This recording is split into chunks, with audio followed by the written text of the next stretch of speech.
So I had to grab a washcloth, grab some antibacterial scrub, and just start scrubbing at my skin. And it'd be one thing if I could just, scrub it really quick and it was just one area and then you get over the pain, but there was just square feet of my body. And so I'm sobbing in the tub. I've cried before. I've been emotional. I've cried, I've been in pain. I was like, like sobbing, screaming. The front desk called the room and they're like, "Is everything okay?" And yeah. Are you battering your wife right now? Like, what is happening? Joe Lindley, thank you for joining me on the podcast. Thank you so much for having me. So we're gonna start off in a bit of an unconventional way. So you actually have a card deck with you that we're going to pull from to start off this podcast. So for people listening, could you explain the genesis of this card deck first and how it came to be, and then we'll flow into it? Yeah, I will try to, as briefly as I can, explain the genesis of this card deck. So essentially, I started curating a series of questions. The goal being behind these questions that all of them encompass the hero's journey. And if you're not familiar with the hero's journey is essentially a circle, the top of it being the known world, the bottom, and the main portion of the circle being the unknown world. So every story, book, fiction, and movie that you've seen loosely follows this monomyth that Joseph Campbell, the great author, coined. And essentially, this is what it looks like. The hero is called to adventure, finds a mentor, crosses into the unknown. There's a series of trials and tribulations that lead to new skills. At the very bottom, there is a death or rebirth. And then on the other side of this death or rebirth, the hero finds revelation, finally changes, atones, and then receives gifts or wisdom, returning back to the same place, a new person. And if you look closely enough, your life also follows this. And it could be one specific hero's journey for your entire life, or it could be a series of many of them, whether that be in a specific friendship or a sport that you've played, anything like that. And so all of these questions follow this hero's journey of your life. And this card deck has 54 questions, and it's a way for you to understand not just your own story, but the stories and intrinsic drivers behind the people that you care about the most. So it's a way to understand what story people are telling themselves. That way you can better understand and help them with their own story. And just so I have it correct, so the hero's journey can encompass your entire life. And then, for example, I played baseball for almost 20 years. There would be a specific hero's journey for my baseball career, and then as well as the entire scope of my life. If you look hard enough. Yeah. If you look hard enough. Okay. and for people listening right now, this can be found on fourwardsmovement.com, correct? Spelled F-O-U-R, Fourwards like Movement. This, yeah. Yes, keep moving forwards. And we're going to get into the genesis of the company and everything in a little bit, but I thought this would be a fun way to start off the podcast. So without further ado, why don't you pull us a card and we'll try to answer it as best we can. So normally on the ride, we would essentially I would take this deck of cards. Originally, it was just a bicycle deck that we'd written the questions on. And we would fan the deck out to the person or stranger and say, "Hey, will you draw a question so that we can answer these or get your answer to this? And if you don't like it, you can draw another one." So the cool thing about that was it would give them power of like, I can choose, even though this is the question I drew, I can choose to draw another one if I'm not comfortable with it, because there are some deep ones in here. They're tiered in a way, which we can get to later. But essentially, I was gonna try and get you to point one out, but I think Yeah, you can feel I'm trying to transmit my energy through Riverside, through the signals, and Exactly. hopefully you can feel it in the cards. So we just drew the Four of Earth. I'm not sure if you can see this. Four of Earth. It's a little bit small. Would you mind reading it out loud? Yes. What is your favorite movie and why? What is my favorite movie and why? It's a hard one if you haven't thought about your favorite movie. Yeah. I'm gonna think of my favorite movie in the moment, because I guess that all there ever is. I'm gonna have thousands of favorite movies throughout my life, but my favorite movie right now, my favorite movie. Do you have one in mind? I have for one myself? That's like, yeah. Do you have one in mind for yourself? So after making all of these questions, essentially I've had to pick apart and find the answers to most of the questions. So I have a list of 3 to 5 movies. One of them, by far, my favorite movie of all time, is A Knight's Tale with Heath Ledger. Knight's Tale. That's a good one. It is just the best cinema experience because it has Queen, it has classic rock in it. It's about knights and jousting. There's a beautiful woman in it, and then there's a ton of underlying metaphors and motifs, and like we could get into that, but essentially one of the reasons it's my favorite is because of the process of naming and the coming of age within it. And so essentially William Thatcher is the son of a Thatcher, a Ruth Thatcher, and he wants to become a knight. He asks his father if there's a way to change his stars. And his father says, if you work hard enough, you can change your stars. You can change your destiny. And so his father actually ends up sending him off with a knight whenever he's about 8.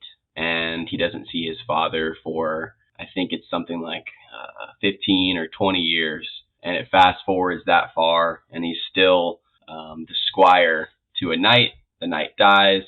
I'm not going to spoil all of it, but essentially he ends up going by a different name and becoming a knight, one of the most well-renowned knights in England, and going by a different name in order to get there. And so it's a concept behind, embracing yourself, embracing your name, and becoming within that I really, really enjoy. And I actually experimented with that concept a little bit this past summer, and had that coming of age on the bike ride and named my bicycle. I rode on a horse with no name, almost all the way across the country until I was finally like, I know the name of my bike now, and it's Jocelyn, which is the female in A Knight's Tale. And I just love that name. It's actually not my bike still. It's my friend's mom's bike, but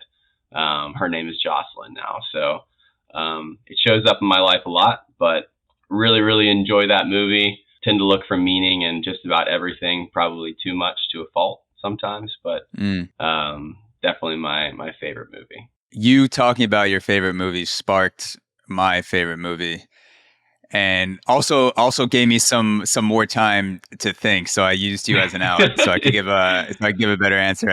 You got to exploit your guests. That's one of the best rules of podcasts. If you want to be a successful, healthy podcaster, just exploit all of your guests. Emotionally, physically, and financially. That's the key to a successful podcast. Absolutely. So while you were buying time, I realized my favorite movie is The Disaster Artist with James Franco and Dave Franco. So I've seen this movie many times, and I may also be suffering from recency bias because the last time I saw it was not that long ago. But for those who haven't seen the movie, The Disaster Artist is about the making of the cult classic titled The Room. And this guy who is rich and he's somewhere in the Eastern European realm. No one really knows exactly what his background is. He comes to America, makes his way out to LA, this guy, this kind of shady rich character, Eastern Slavic guy, makes his way to LA, played by James Franco, and then meets up with another aspiring actor who's played by Dave Franco, and they're brothers, which is also why it's one of my favorite movies, because rarely do you have a license to step outside of your role as being a brother and just be someone completely different towards your own brother. And acting in a movie is one of those licenses where you're like, I don't have to treat you like my brother because we're getting paid not to, so I can, do whatever I want.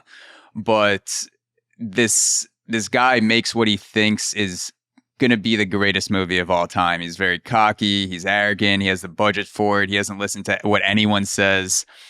And the movie ends up being great, but not for the reason that this guy thought. It ended up being great because it was so bad that it was good. It was funny. There were all these moments throughout the film where he's being super serious, in his own mind, he probably thinks he's Robert De Niro and he's nailing all his lines and his timing is perfect. And it ends up becoming this cult classic because it's so fucking bad. Like it really is a disaster, and the disaster is what makes it entertaining. And for that, it's just the Disaster Artist is a great movie to watch for that reason, because it's kind of this interesting fictional / biopic about the whole making of this film.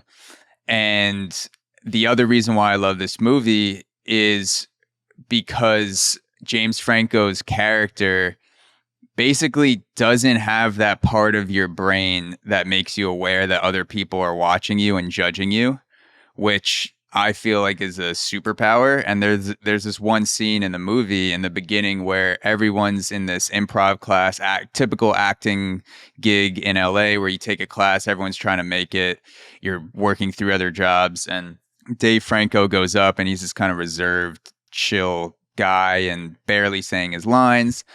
And then James Franco comes on stage and he's the guy with no origin that's in the acting class that ends up making The Room. And he just starts wailing on stage and screaming, and he's like, and like no one knows what he's doing. And he just starts climbing up a ladder, falls off the ladder, and then just like starts proclaiming his love to the other girl on stage who has no idea what's going on. And I wish I could flip that side of my brain off with a switch sometimes, where you're just like, it's not that you're trying not to care what other people think. It's like that circuitry doesn't even exist in your brain. You're just walking through life doing that. So for those two reasons, and there's a bunch of other little things too, that's the Disaster Artist right now is my favorite movie. I could watch that movie for 24 hours straight and still not be entirely bored of it. I did not hit her. It's not true. It's bullshit. I did not hit her. I did not. Oh, hi, Mark. Yeah, exactly. Exactly. Yeah. And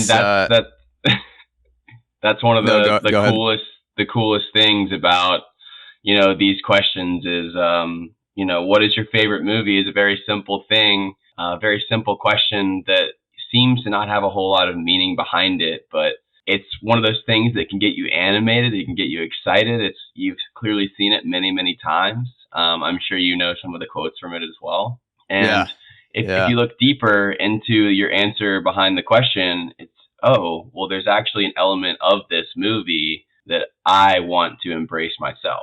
It could be the funniest, most ridiculous, out there movie like The Disaster Artist, but if you look close enough, there's something that you strive for within it and within your own story. And so that's why we have this question within the deck. We want to get you excited about stories and storytelling, and even, bring this story and present it to me in a way that is also based on you. Yeah. So I love the idea of the deck too, because it's literally having an icebreaker in your pocket. I'm sure you've pulled it out many times and asked strangers to draw cards. And usually when I'm playing with a deck of cards, it's a special occasion. I've used I used a deck of cards called the Honest Dating Game for many Zoom quarantine awkward dates where I'm like, we need to throw something in here so we don't both want to shoot ourselves in the face. So I'm going to pull this deck out, but it's really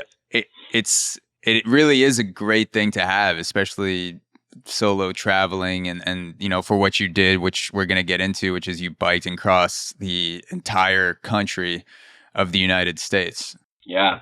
It was a pretty crazy experience. And just to wrap up with the cards real quick, so you have people have more of a general idea. Yeah.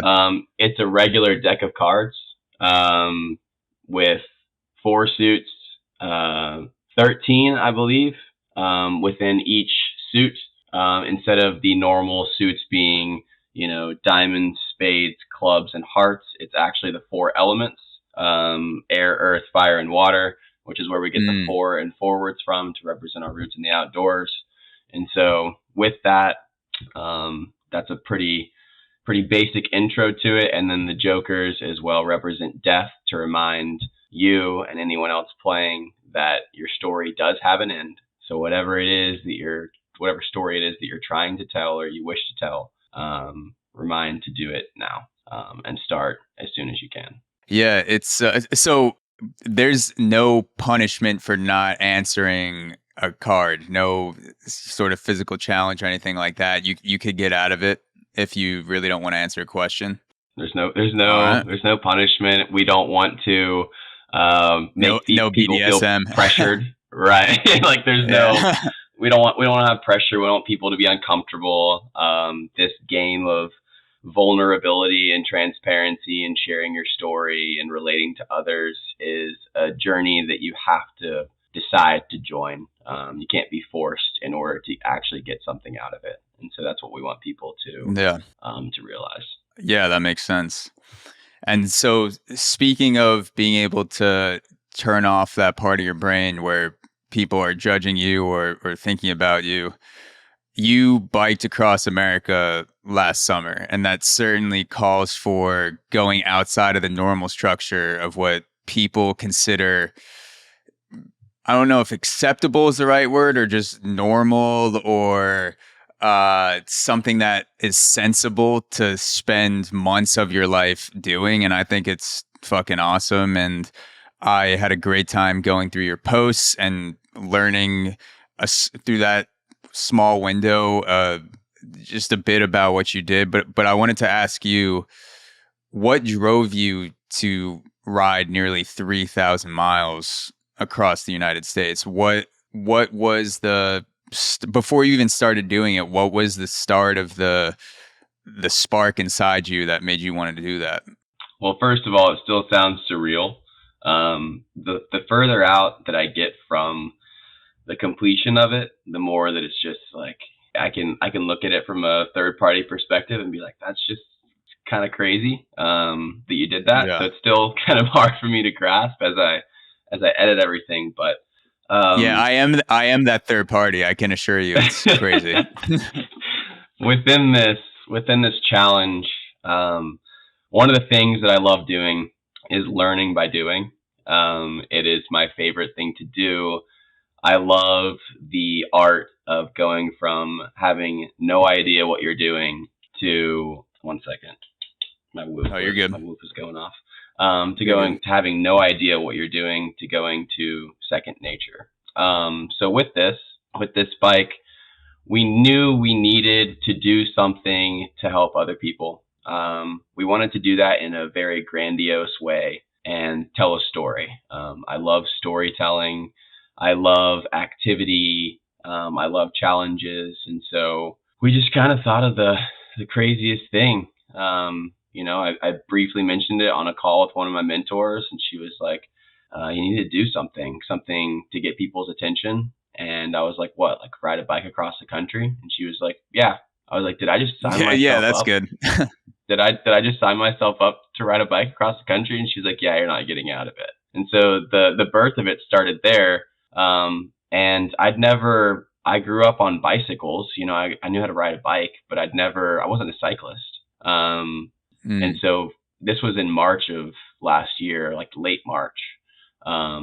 For perspective, we started the ride on June 15th. So I'd never ridden a actual road bike, and then I guess had to figure out a way So to 4 learn by months, doing. about or less than 4 months from riding a bike on a regular basis, you took off on this journey. Yes. It went That's from an insane. idea to, okay, let's figure this out. And it was very stressful to try and, find a bike. So I found one of my best friends, Patrick. He's the one who drove the van and did the photography and most of the videography before the trip.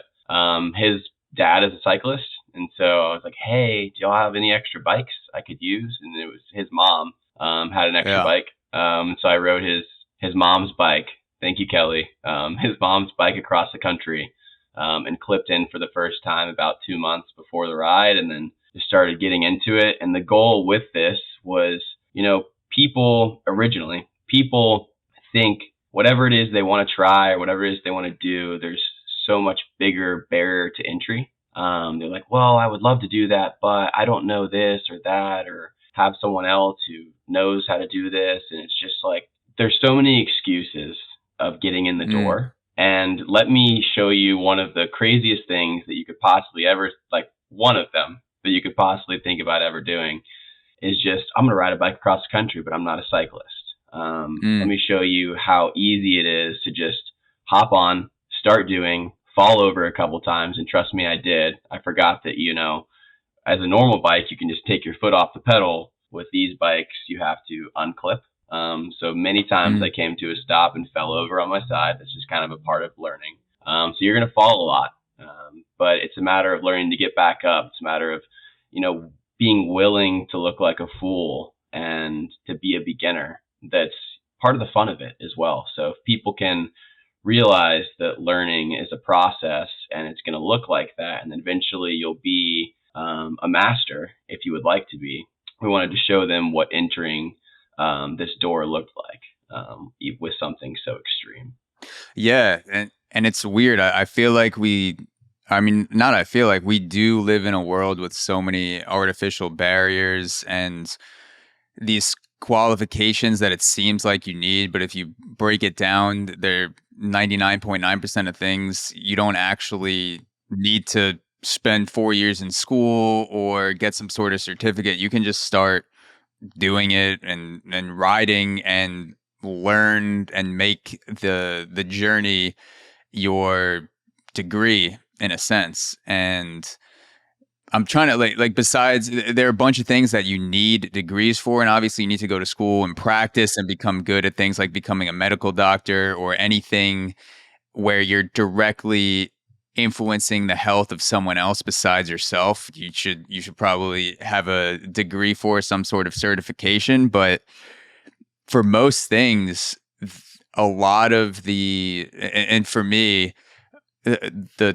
the biggest way and the most effective way that I've learned something is through just doing it and stopping this planning process in my brain, or this voice in the back of my head that tells me I need some sort of checkpoint, like go down this list before I start doing it. That may take me an extra year and a half, where I could just start doing it in 2 weeks if I really wanted to. So the journey that you took on your bike speaks to that to an extreme extent, where you did say, just right off the top of my head, if someone said, how long should you train to bike across the fucking United States? I would say year and a half, easy, like 2 years. Like I would say right now, if I started training, I would probably do it sometime in like 2024. If that was my goal, and you did it in less than 4 months of starting. So where does that come from? Like, did you always have a sense of not needing the affirmation of someone else, or not following the typical path of preparation? Like, is that something you've always had, or was this bike journey kind of the start of that? It was definitely the beginning. It was definitely at least part of the beginning. So last year, 2021, began after a tough breakup with someone who I adore, but I needed some sort of change. And this acted as a catalyst to start challenging myself to be the best version of myself that I could. And so at the beginning of January, I started this challenge called 75 Hard. I'm not sure if you're familiar with it, but for the people that are not, it is 75-day challenge. And every single day, there's a series of challenges that you have to check off. If you miss even one, then you start over. So the challenges, and I'll probably forget one because it's been a while, but are 2 workouts a day. One has to be outside, 45 minutes.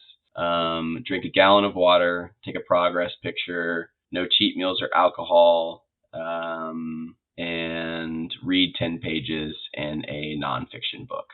And so it doesn't really sound like a whole lot. The workouts probably do. But I started doing this, and it's named 75 Hard. It was a goal. The goal with me was to do something difficult to create discipline, because I felt like I needed an element of discipline in my life. And so I did this challenge and I completed it. But before I completed it, I got about halfway. I was like, I'm doing all these outdoor workouts, and walking turned to jogging, turned to running. And I got, kind of good at running. And so I was like, I think I want to run a marathon. And so I signed up for a marathon 1 month out, which was, I don't recommend that to anyone. Always give yourself more than 1 month. But the goal was, okay, this is my first hard thing that I want to do to complete. And so I signed up for a marathon 1 month, did 4 long runs. I'd never run more than 6.5 miles in one stint, and then slowly ramped that up. And then the day of the marathon, I wrote 26 names on my arm, and every single mile I called that person that's had a major impact in my life, which made it very symbolic and a whole lot easier to get through it. I was leaning on other people that had helped me throughout my life and wanted to call and give gratitude to them. Got pretty emotional for some of them, because the endorphins are running, and you're on the phone with someone who's made a major impact in your life. And so I ran this marathon and completed it. And my goal was to not stop or not walk my goal was to not walk, which I was in so much pain by mile 22, 23. I'd never experienced this level of complete physical exhaustion that I made a pact with myself that I could stop, but I couldn't walk. So I could jog. And if I needed to, if I was in so much pain, I could stop and stretch out real quick for, 10, 15 seconds. But then I had to start running again. There was no walking involved. So I thought you were going to say, take a Lime scooter.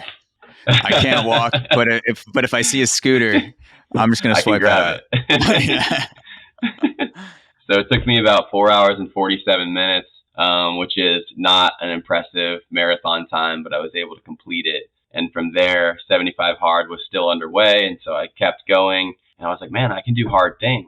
I really enjoy doing hard things, actually. And with this marathon, I realized that it broke me down. It just totally, I was completely fresh at the end of it in sense of spiritual.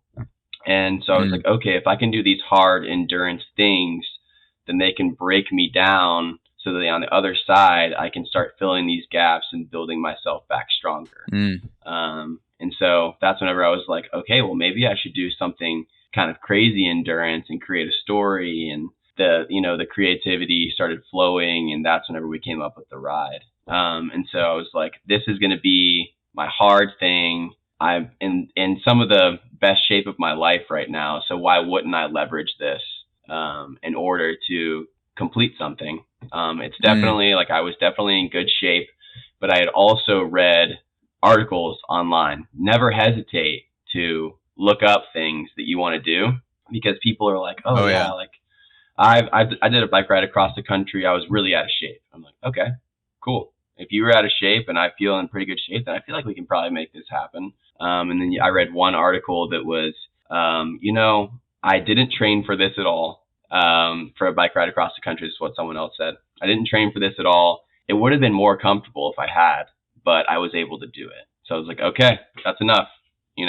I can train for 2 months or a month and a half, and go into this. And right before I went into it, one of my friends actually came into my life that I'd never met before. I was sitting in the sauna at the gym, and this guy's like talking about how he's biking across the country this summer. I'm like, I've never met a single person that has ever biked across the country. His name's Peyton. Shout out Peyton. You're a great guy. You gave me the confidence within myself, and he had actually done it before. This was his second or third time doing it. And so I started asking him for advice, and he gave me a couple things to think about going into it. I wish he would have warned me about the post-ride depression. That was actually the hardest part about the entire ride, was not the ride itself, but the fallout afterwards. We can get into that as well. PRSD, post-ride stress disorder. Yes. I mean, essentially what it looks like is your body adapts to running on endorphins, a 60 to 80 mile bike ride every single day for 2 months. So you don't really need dopamine release from anything else. You get it from the endorphins, and then you stop suddenly, and there's not that dopamine release to give you those happiness chemicals. And so the things that once excited you no longer really excite you. And that was pretty tough. How did it feel to get those endorphins early on when you first started? Because I don't think I've ever, like, people talk about runner's high or any type of high from doing cardio for a long period of time, and it may just be because I've never done it long enough to feel some sort of high. But I mean, I've convinced myself after like 5 or 6 miles, I'm like, this is it. And then at 2 minutes later, I'm like, no, this is not it. This is just me being hungry. But like, what is an actual high like from doing long distance cardio of some sort? What does that feel like? So with what you just said, I had thought I had gotten there. I had thought maybe this is runner's high, maybe this is what it feels like. The first time I ever got the runner's high was training for the marathon. I ran a 16-mile run. I'd never run over 10 miles. And at mile 11, I said, without a doubt, this is it. You go from being like, oh my gosh, I'm dragging my feet. Why do I have to run this far? To suddenly it is no longer hard. Your body kicks in and says, this is what we're doing, I guess. This is what we're supposed to be doing. So we're going to make it fun. And you get this, it's like a lightness about you, where it's almost like having an epiphany. And it's just like everything makes sense. And then just suddenly you start smiling and you're running down the street and you're 11 and a half miles in. You're like, I don't really know why I'm enjoying this. I thought it was a hoax. I thought it was a myth. That mileage looks different for every single person. And so really the only way to find it is to really push those miles, and find it for the first time. But once you find runner's high for the first time, I promise it is very hard to stop running. Yeah. So around 11 miles, the 11-mile high club was the first time you felt it. That was me. Some people, it could potentially be 13. It could be 6, but now for me, I can get a runner's high at about 6 miles is where it starts generally, because my body's like, oh, we're used to doing this. We need this endorphin release to make it easier. Yeah. And so you can lower that number. It's not always going to be that high as 11. But to feel it for the first time, you got to push it. It's like the first couple of times I smoked weed, I'm thinking I'm doing it right. And I'm like I'm like, nothing is happening. I'm like trying to see the leaves change on a tree. I remember I was literally in Martinsville, Virginia, playing summer baseball, and I smoked weed for the first time, and I saw leaves move on a tree on the back porch with a couple of my friends. And I was like, I guess this is what it's like to be high. You just, you see things move in nature. And then I'm like, well, that happens anyway when I'm not high. So maybe I didn't get high. And then later that summer, I was like, nope, I was not high that time. This is definitely being high. So I guess I just have to do it longer and do it more, do it the correct way. Yeah, exactly. Yeah. So just push those miles, and eventually you'll find that high, and it's going to feel different than what you were expecting. Same way with smoking, It's going to feel different, but it's better. It's better than what you could have expected. Does it ever get overwhelming to the point where it's not pleasurable anymore? Like you're just like, wow, this is much more intense than I was expecting.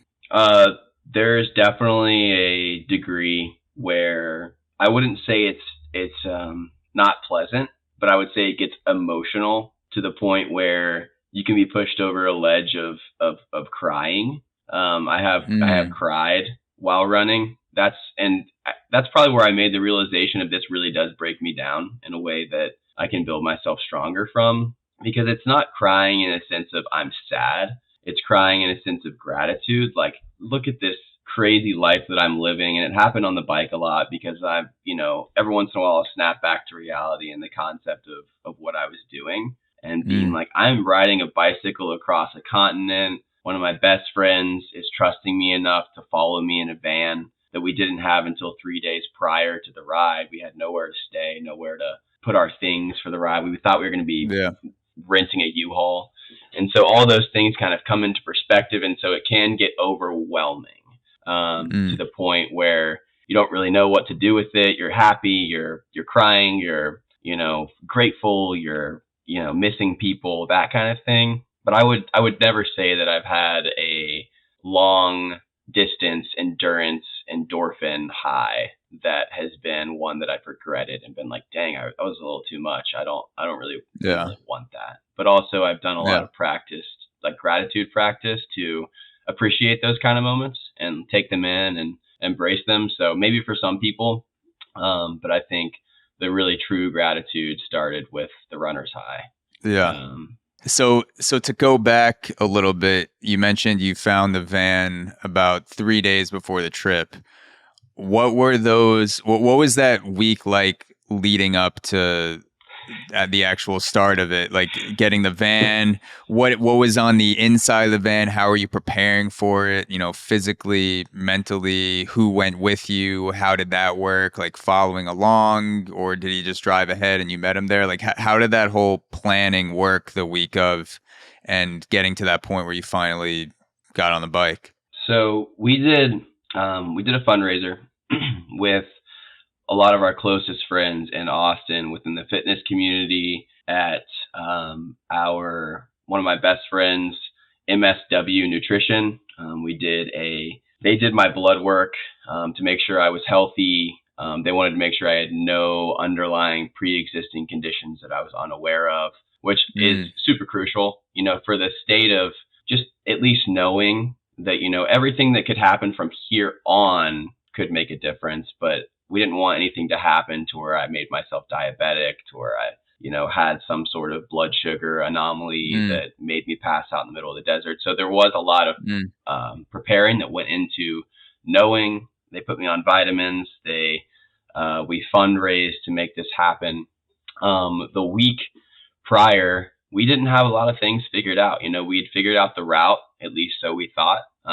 It was we only followed it about 50% maybe, because we had to constantly fly by the seat of our pants. Oh, this is actually a dirt road or a gravel road or mud within the bike ride. So we had to constantly be figuring that out. But the week prior, we had no van. We knew that we were going to live out of something. Patrick was going to follow me in the van, take photos, and we had no van. In my head, I'm a radical optimist, which is an incredible quality sometimes, and sometimes it's a terrible quality. Patrick is also an optimist, but more so a realist. And so, it's 7 days before the ride. It's 6 days before the ride. It's 5 days before the ride, and we have no van or thing to live out of for 2 months. And I'm like, it'll figure itself out. Like, we'll figure it out. And Patrick's like, yeah, but what if we, but what if it doesn't? And I'm like, you don't have to think that way. Like, it will. And then I'm like, okay, fine. Like, to make you happy, I'll figure this out. I'll see what I can do. And so I remember one of the things in my life that I've started doing is following synchronicity. Whenever I hear something and it kind of piques my interest, I'll store it away and see if it comes back to the surface later. So one of my fraternity brothers in college, Jay Milstead, I remember hearing that his girlfriend... Back from a technical difficulty, which I'm I'm sure you had many on the bike. Oh my God. So you were talking about a fraternity brother that you had in Yes. college. This is leading up to the bike ride. Hey guys, this is a quick reminder that the two best ways you can support the show are by 1, leaving a rating and comment on Apple Podcasts and Spotify. This is like foreplay for the algorithm because it revs it up and makes our show appear higher in searches. And number 2, you can subscribe to AUXORO Premium at auxoro.supercast.com, where for $5 a month you get bonus episodes and more exclusive content. Thank you for however you choose to support the show. Okay. My fraternity, I remember that my fraternity brother, Jay Milstead, his girlfriend worked for some sort of van rental company. It's called Outdoorsy. And so I was like, maybe I should check that avenue. And so I messaged him and got Lexi's contact information.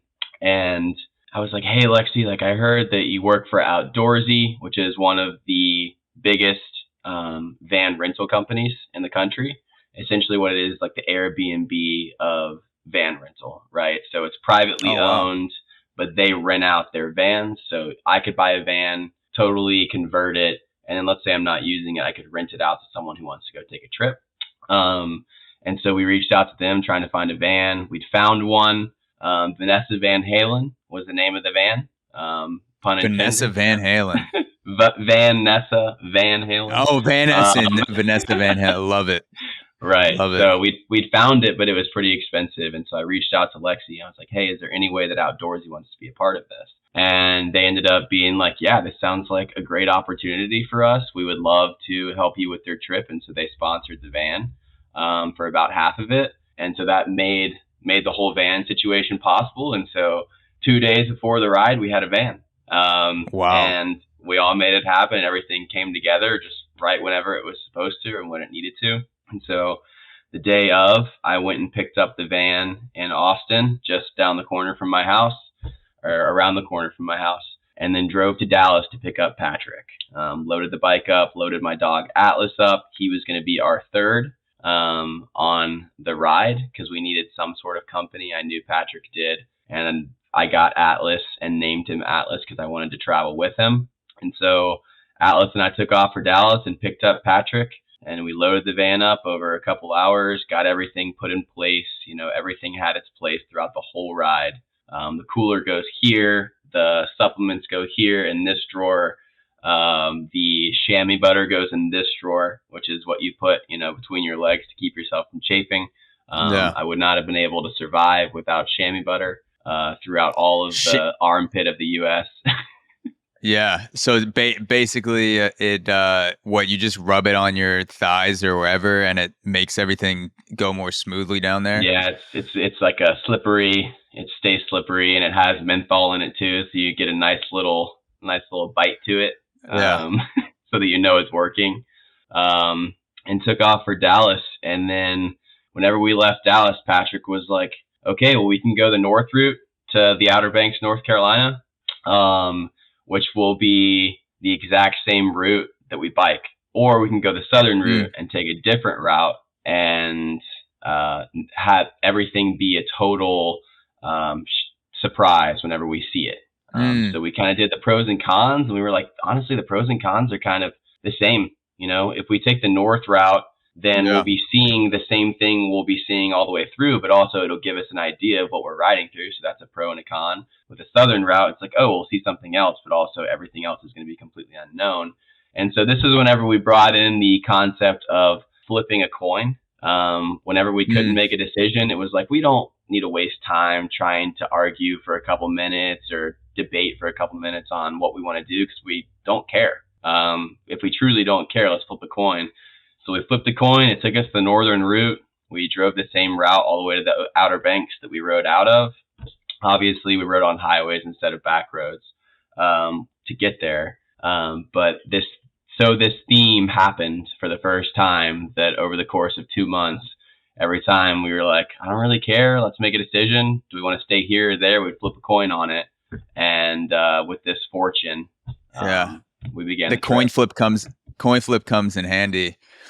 Fun fact, I just learned on a podcast that Portland, Oregon was almost named Boston because when Lewis and Clark were exploring, one, I forget which one was from where, but one was from Portland, Maine, and the other one was from Boston, Massachusetts. And they wanted to name Portland, Oregon after their own hometown. So they couldn't decide. So they just flipped a coin. And now Portland, Oregon is Portland. But it could have been Boston, Oregon if it just landed on heads or tails. Yeah. And just simply to chance. Yeah, simply the chance. An entire city. I don't know. It would have been funny if they were just going through the entire country, just naming cities that way. Like, this is my choice. This is your choice. Like, let's just flip. And the entire country is just based on chance. I mean, heck, it's not much different sometimes than just choosing. Yeah.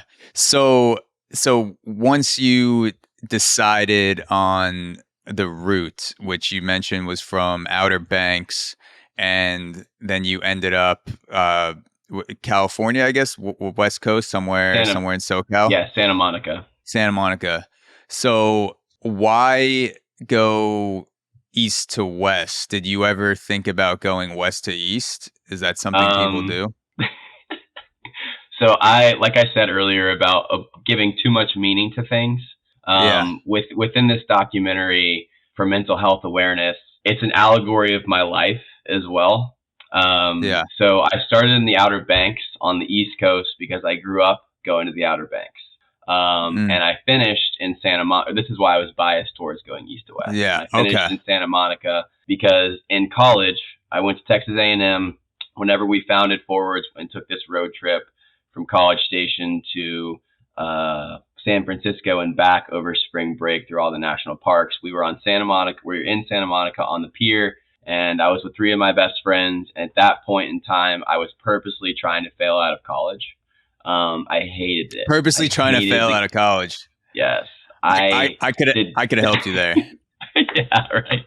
Like, it wasn't like, oh, like I'm failing out next week. It was really more of like, I just don't care. Like, I know what's going to happen. Yeah. School is not for me. I hate having this ceiling above my head where, I can only get as far ahead as the next test. I can study all of this stuff, but like, I'm stuck here. I can't push through this wall. And so I was purposely trying to fail out. And on the pier of Santa Monica, I got an email from Texas A&M, and they were like, "Hey, just want to let you know, like, the thing you're trying to do, it's happening. Unless you get your GPA up before the end of the semester, like, you're gone." And that's whenever I had this aha moment. I'm surrounded by three of my best friends whom I met at A&M, and through A&M, I'm taking this incredible life-changing trip with these guys. And I'm like, maybe there's more to school than school. Maybe I'm looking at this the wrong way. So this is whenever I had this kind of epiphanic, if that's even a word, epiphany, where I was like, okay, maybe I should just get my shit together. Maybe I should try and graduate. And from there, I went home. It wasn't easy. It's not like I was immediately like a 0 student to an A student. I still had to try and find that motivation constantly to do things that I didn't want to do. And I guess this is where the hard part of me chasing hard things started. But I was like, I can find more out of school than just the grades, just the tests. And so from there, I started leveraging connections with my teachers and my professors, and really, really enjoying school more so than just like, yes, this sucks. I don't want to study for this test. I have to grind for this paper. But there's so much more to it. So we chose the ride as east to west to represent my struggles with mental health. And this trip that we took across the country was one of the first trips that really gave me that reason for being, that sense of purpose within Fourwards to allow others and share this message with other people. So that's why I went east to west. I wish that I would have thought about it a little bit more, because the degree I ended up getting from Texas A&M was Geographic Information Science, GIS. So you'd think I would be better with geography and maps and all this stuff, and I love it, and I am, but I didn't think about the east to west route. There's a reason people go west to east always on a bike across America, and it's because the way the earth rotates, you get a tailwind. If you go the opposite way, you get a headwind. And so but 3 of the days, all but 3 of the 55 days of riding were a headwind of 10 miles an hour or more. You just have this force going against you the entire time. And if you go west to east, it's literally like someone's pushing you a little. I mean, not like Right. literally pushing you, but I'm sure it makes a huge difference. And I just wanted to say, I've found it hilarious when you said I'm trying to fail out of college, but now that I'm thinking about it, like it actually is, depending on the class, very difficult to fail. Because I'm thinking back on my college career towards the end where I literally wasn't showing up to class. I was never in danger of failing overall. Like my overall GPA was like somewhere in the low threes when I ended up. So I was never in danger of being asked to leave the school. But there were a few classes where I just wasn't showing up. I was getting legit 40s and 50s on all the tests or quizzes, whatever it was. My baseball career was on the severe downturn after a couple elbow surgeries. So I was also just pretty emotionally low and not really sure what I was going to do with my life. And at the end of the semester, my grades turned for a couple classes literally was a negotiation with my teacher where they're like, you have a 47 right now in accounting, which is your major. Like, I'll give you a C if you do this. I'm just like, okay. And they like it seemed like there's probably something about failing a class where it's just a lot of paperwork, or it probably becomes more of a big deal for them to fail someone, or maybe it just also doesn't look good for the college. So it's not, they're not incentivized to fail people. And I had a lot of great professors, had a lot of really cool and meaningful connections with some professors that I still speak to today. So I think it points more towards how the system of universities is somewhat of a scam, that it's for depending on what the course is, you can actually like can't fail. Like it's built into, yeah, even if you get a 25 on all your tests, you're still gonna get a C and they'll just move you through. So it's if you're listening to this podcast and you failed your way out of college, you might have had to try harder than me to get a 3.3 GPA. You might be a harder worker than me. Yeah, you were trying really hard. Good chance. Like, I'd hire you. You had for sure. You had some good teachers. You had some good professors if they were willing to bring you in there and say, hey, if you do this, then you'll get a C. Like, that's good stuff. Definitely was not all of them. To find. Right. Definitely was not all of them, but some of them, it was more like, I know you don't know this material, but here's, if you get this, or you do this on the next two quizzes, whatever, you do this extra credit assignment, like, you're not going to fail the class. You might get a D or a C, but it's just, it became somewhat of a negotiation towards the end where we both knew what we wanted. Like, I'm not going to do this for a career.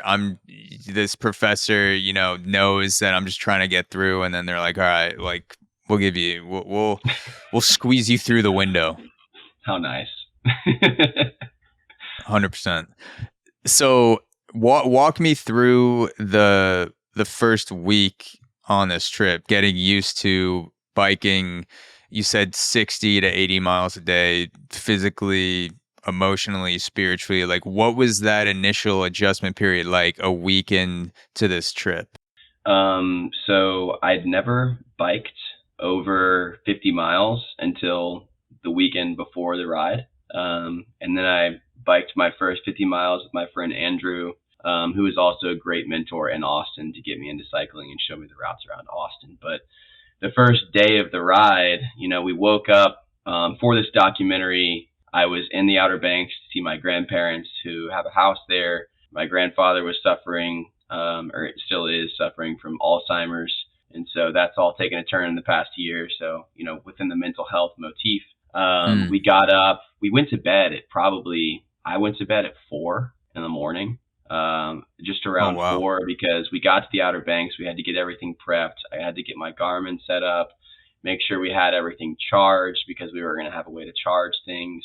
And so we got to the Outer Banks and went to dinner and then got everything charged, and then went to bed for 2 hours, woke up at 5:45 to go to the beach, because we knew for the documentary, we wanted to get a shot of the sun coming up over the east over the horizon. You know, like Mm. you're doing 2 oceans over the course of 2 months, and symbolically, if you can get the sunrise and the sunset, then you're chasing the sun across the country. And we wanted to get this really beautiful shot of the sun Yeah. coming up and us coming out of the ocean as a sense of baptism, you know, within all these motifs and metaphors. And so we got up super early and drove to the beach and got in the ocean. And my goal was to start on Nag's Head Pier and finish on Santa Monica Pier. And whenever I went to start on Nag's Head Pier, there's a store. In order to, like, you have to go through the store or the fishing store to get onto the pier. And the guy was like, you can't bring that bike through here. I was like, what? He's like, you can't bring that bike through here. I was like, but I'm filming a documentary and like, blah, blah, blah. He's like, I don't care. You can't. Wow. And I was so angry. I was so mad because I had this idea of the story that I wanted to tell for this whole thing. And it already wasn't going according to plan. And so I told Patrick and I was like, I haven't been that angry in so long. And he was like, we're not starting this off on a note of anger. I was like, thank you. You're right. Why can't we just roll with the punches? Whatever story we're trying to tell will come from however it's told. We don't have to be so attached to the story. Think about that in terms of your life as well. Quick aside. And so we started this ride, got out of the ocean, hopped on the bike, rode about 60 miles the first day, maybe like 67. So that was another PR on the first day. I'd never biked that much. And, you know, one of my goals for the trip was to make my quads grow, just from like a subtle aesthetic thing. I wanted some cool looking teardrop quads. Gotta get those teardrops. Right. So I was activating only my quads on the first day. And I didn't know what proper cycling form or activation or anything of that nature looked like. And so on the first day, I stopped the bike ride and I had massive inflammation in my knees, like to the point where I couldn't really bend down to, like, you know, bend my legs all the way. And I already had kneecap pain. I was like, oh no, this is not good. And so I messaged one of the guys that I met right before the trip, Eric Anderson. I was like, dude, what's going on? What's wrong? Like, I can't have knee pain on the first day. Cause in my head, I'm like, oh no, what have I done? What have I gotten myself into? I'm already in pain. I have 54 more days of this and my knee is already to the point where I can't really use it. And he was like, so I messaged him. I messaged my chiropractor and the guy from MSW Nutrition, John Doza. And he was like, grab a spoon, grab something slippery to put on your knee and start scraping your knee. And so I started doing Graston on my own knee with a spoon, and it hurt like hell, but I knew that it fixed my Achilles for the marathon. And then Eric was like, you're using your quads too much. You have glutes and you have hamstrings, 2 of the biggest muscle groups in your body. Use them. And so I started activating my body in the right way and thinking about my glutes as I cycled. And I just kept learning as I went. And the second day I had, you know, less knee pain. The third day I had less knee pain. And I was like, thank God. And in the meantime, we're trying to figure all this out. You know, Patrick and I are separating. He's driving. He started out by following me on the first day, constantly, just hazards on right behind me.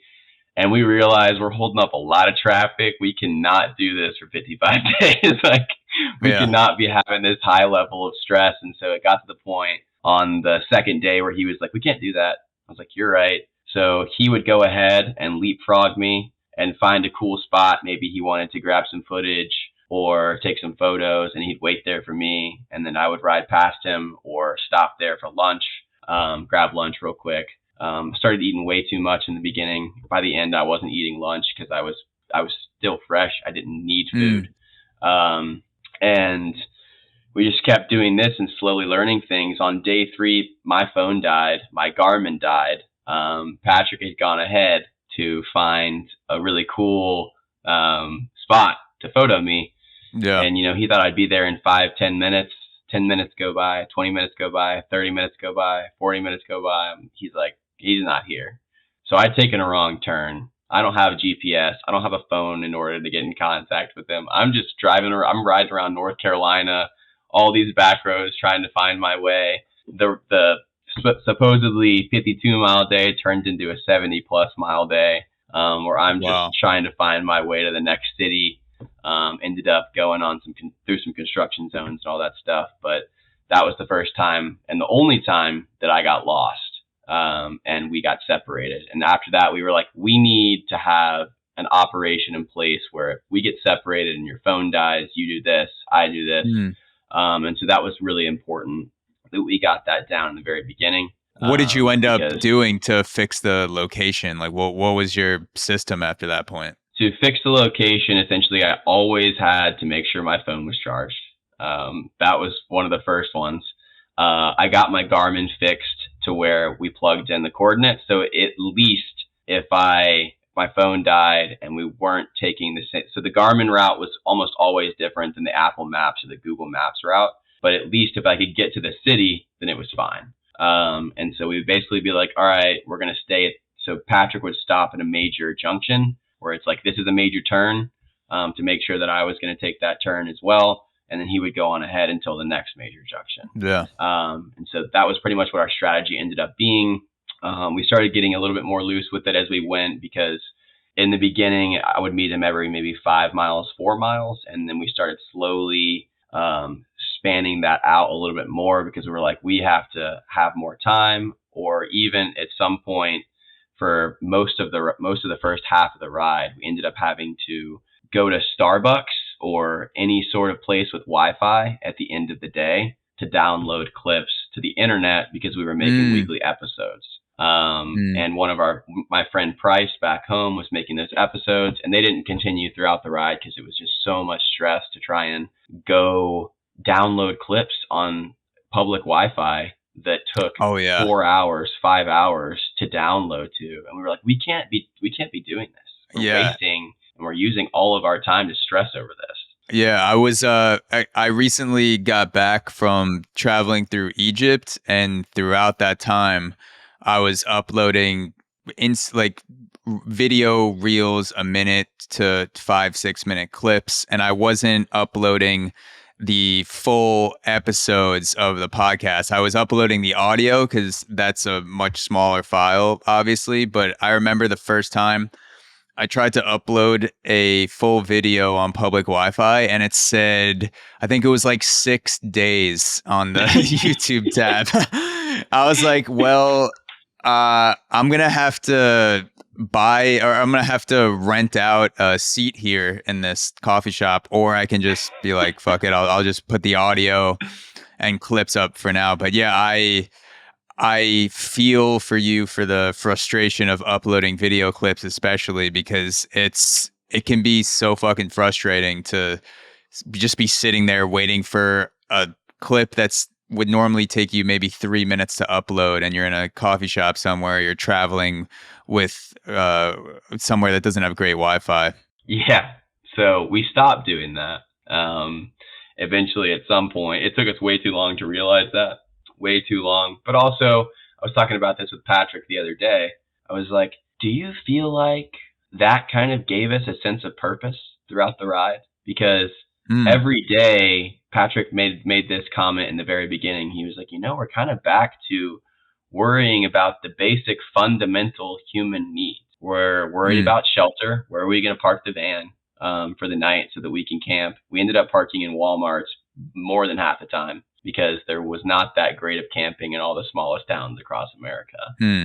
Where are we going to find water? Because I drank over a gallon of water a day. So we need water for Atlas. We need over a gallon of water for me. Patrick needs water. We need water to shower, because we had this shower bag that we attached to a pole off the back of the van so that we could at least shower. And where are we gonna find food? Where are we gonna be able to cook? We're back to these fundamental human needs. Like, we're literally just worried about these things, and then a bike ride, And so it was actually really interesting to go back to just worrying about those things. Like, all those things we're worried about in daily life, like, for instance, being on time to a podcast, or making sure you're showing up to a meeting on time, working out, doing this or that for the job, paperwork, like all that stuff still exists in the real world, but we're really into this whole survival mode thing. And so I felt like, I asked Patrick, I was like, do you feel like uploading these videos gave us a sense of purpose and kind of grateful for it in a sense? And he was like, no. He was like, Yeah. no, we would have been able to enjoy the towns. We would have been able to go interview more people. We would have been able to actually rest at the end of the day. We wouldn't have been stuck in a Starbucks. And I was like, that's fair. But, I was trying to... Fair point. Yeah, exactly. Yeah. Well, yeah, you need that thing at the end of the day to look forward to, but you could swap it out like you guys did for something different. Just do explore the town a little bit, or upload clips when the Wi-Fi is over 5 megabits per second or whatever the minimum is that you need. I made a note. I wanted to come back to the Graston you mentioned for a second, because we went over it quickly, but I'm not sure that most people will know exactly what it is. So Graston, what it looked like for me is during my college baseball career, I'm lying on a table a lot of times on my back because I had a nagging groin injury for the last couple years of my career. And a trainer is taking metal tools, objects of different sizes that look like you could torture someone in a medieval chamber, and they're rubbing it hard against your muscles, whatever's irritating you. And they're literally scraping the scar tissue away from the inside of your body and trying to get blood flow and inflammation to that spot so that you can heal more quickly and loosen up. So I doubt I would be able to perform that on myself. The only reason I did it was because I knew someone else was doing it on me. And there were a couple times where I had the opportunity to do it on myself because a trainer wasn't there, and I was like, fuck that, I'm just gonna sit in the cold tub or do something else, stretch it out. So I admire your willingness to Graston yourself with a spoon. Like that is I just wanted people to know like what that entails. Like, you're not rubbing off a hickey, like you're literally digging a spoon into your muscle, skin, and bones and trying to scrape scar tissue and get any semblance of relief the next day. But while you're actually doing it, it can be extremely painful. And to give further perspective on the pain level, I have like 8 tattoos. I have a couple that were pretty painful. One on my thigh that had a lot of filling in, and Graston was the most painful, was more painful than tattoos. And wow. To give further perspective on, me doing that for myself, there's a lot on the line. It's not like, oh, if I don't do this, I'll be fine. It'll be like, I don't really need to do this. It's more of, I could potentially fail at something that I promised a lot of people I would do. And it's only day one. Like, this is worth the pain. And it's one of those pains that, you're holding your breath the whole time. And like, you're wincing and squinting and you're scraping into your knee. And you're like, if someone hadn't taught me how to do this, if John hadn't taught me how to do this, I'd be like, I am injuring myself because it's so painful. Yeah. But yeah. it is scraping all of that scar tissue.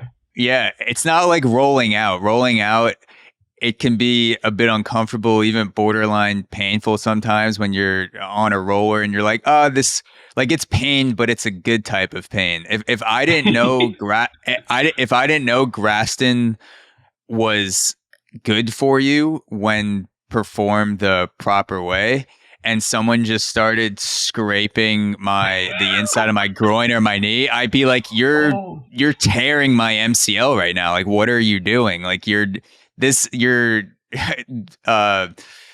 debilitating me for life. Like, this is not good. There's like a 0% chance this will help at all. And then, the next day or sometimes 2 days later, depending on how much you did, we wake up and you're like, oh wow, like I actually feel not that bad.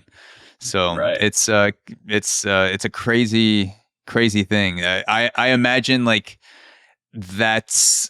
someone came up with it back in, before medicine in the fucking like 1300s or something. And they're like, well, I mean, you had a heart attack. I don't know what else to do than just take this metal object and just like dig it into your chest and start to restart my heart again. And then 500 years later, they realized, oh yeah, like we could actually use this on muscles. Like we definitely killed a lot of people back in the day, but like this is actually useful for soreness. It's making me tense right now just thinking about it. Good. That's a sign of a good podcast host. I want my guests to feel just very tense and uncomfortable. Yeah. So I wanted to bring up a part of a Facebook post that you had posted. I believe it was after the completion of the bike ride, and you wrote in a Facebook post, "The truth is, I almost lost my life 2 times out there. The amount of life essence that it took to continue and finish after each of these events put me in a sheer survival mode. While out there on the road, something catastrophic happened, and I had to stop sharing the journey so I could focus on my own." So what the hell happened out there? How did you almost lose your life 2 times? And describe this catastrophic event or series of events to people. Okay. So that's a major part of the documentary, and I can't possibly do the full severity of it justice without actually showing like the sequence of events and the just sheer magnitude of everything that was happening. So I don't want to give everything away currently, because it's the climax. It's the death, the rebirth of the hero on the hero's journey. Of course. I can't give some details.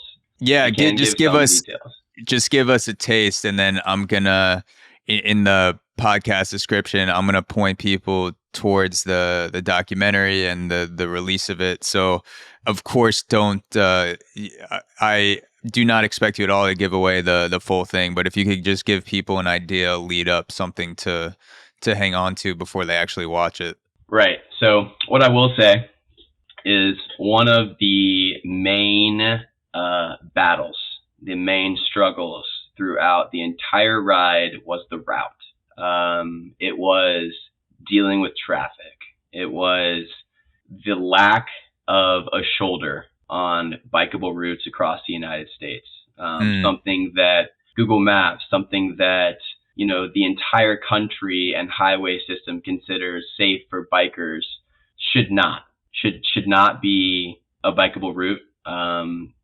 For people that are trying to travel across America on a bicycle in order to become better versions of themselves, they should not also have to be contemplating their mortality as they are cycling next to semi-trucks, next to dump trucks, next to people who are on their phones on a highway going 75 miles an hour on Route 66, on I-40, on I-10. Yeah.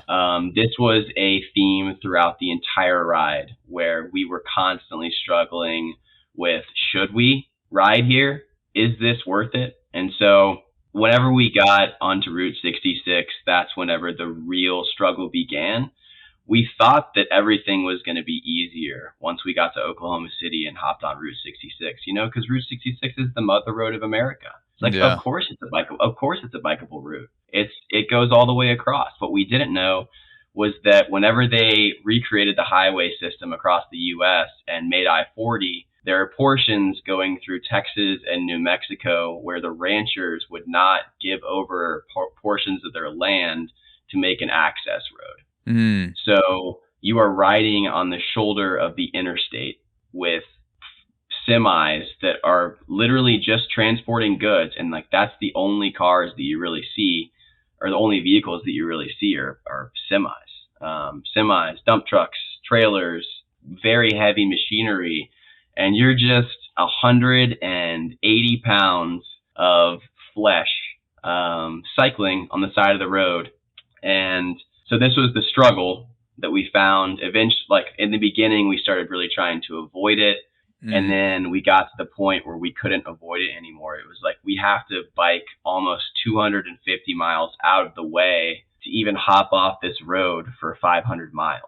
Mm. And so the majority of Texas, so all of New Mexico was mainly highway. It was mainly I-40. And essentially what happened, I'm not going to give the full detail behind the incident itself, but I ended up sliding down the highway for about 50 to 100 feet on my side due to something that was not my fault. And started at about 32 miles an hour on the side of a mountain, slid it really far down, came to a halt, stood up, looked at my side, covered in blood. My limbs are shaking from the adrenaline rush, and I've had some minor road rash before, and it's not in pain right now. And I just know that I only have a matter of time before everything starts becoming excruciating. And essentially what happened from there was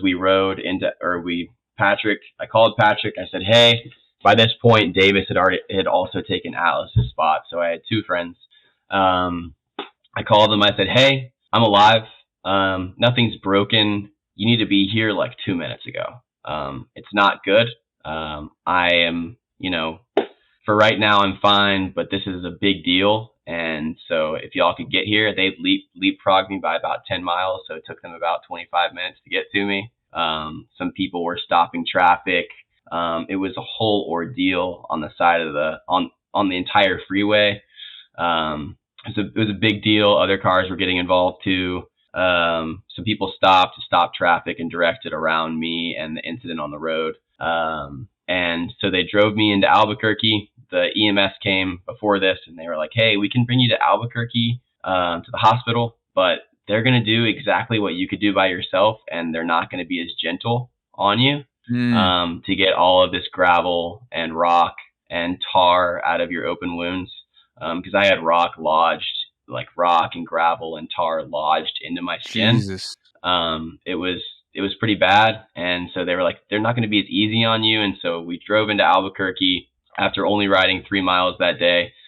I got in the bathtub and I started to scrape tar out of open wounds. And Jesus. It was the most excruciating. I've been through a lot. I've broken bones. I've had some major crashes before. This was the most excruciating pain of my entire life because square feet of my body was open and it was lodged with tar. And tar is not water soluble. It's only soluble in gasoline, and I'm definitely not putting gasoline on my skin. So I thought about it, but absolutely not. And so I had to grab a washcloth, grab some antibacterial scrub, and just start scrubbing at my skin. And it'd be one thing if I could just, scrub it really quick and it was just one area and then you get over the pain. But there was just square feet of my body. And so I'm sobbing in the tub. I've cried before. I've been emotional. I've cried, I've been in pain. I was like, like sobbing, screaming. The front desk called the room and they're like, is everything okay? And my buddy, are you battering your wife right now? Like, what is happening? Like people at the hotel, it's like, it's 5 p.m. Why are there screams coming from this hotel room? And my buddy's like, yeah, he's just cleaning his wounds out. At some point I passed out in the bathtub. Patrick has to be like, hey, like, are you okay? I'm like, yeah, it's just, it's a part of it. It's the pain.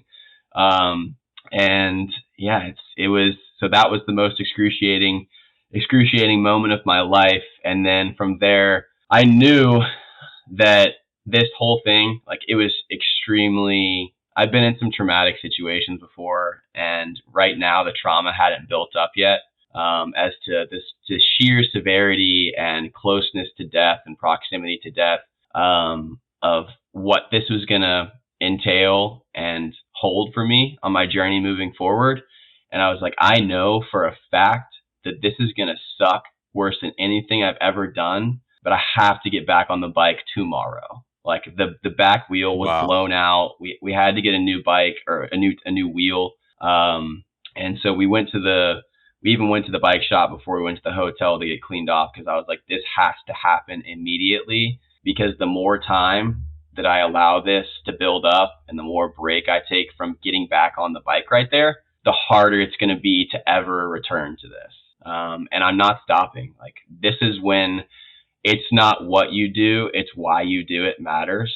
If I was doing this for the sake of, oh, I want to ride a bike across the country so that when people ask me what's the coolest thing I've ever done, like, oh, I rode a bike across a continent, like, I'm pretty cool. Like, no, that's not why I was doing this. I was doing this to tell a story about resilience and about mental health.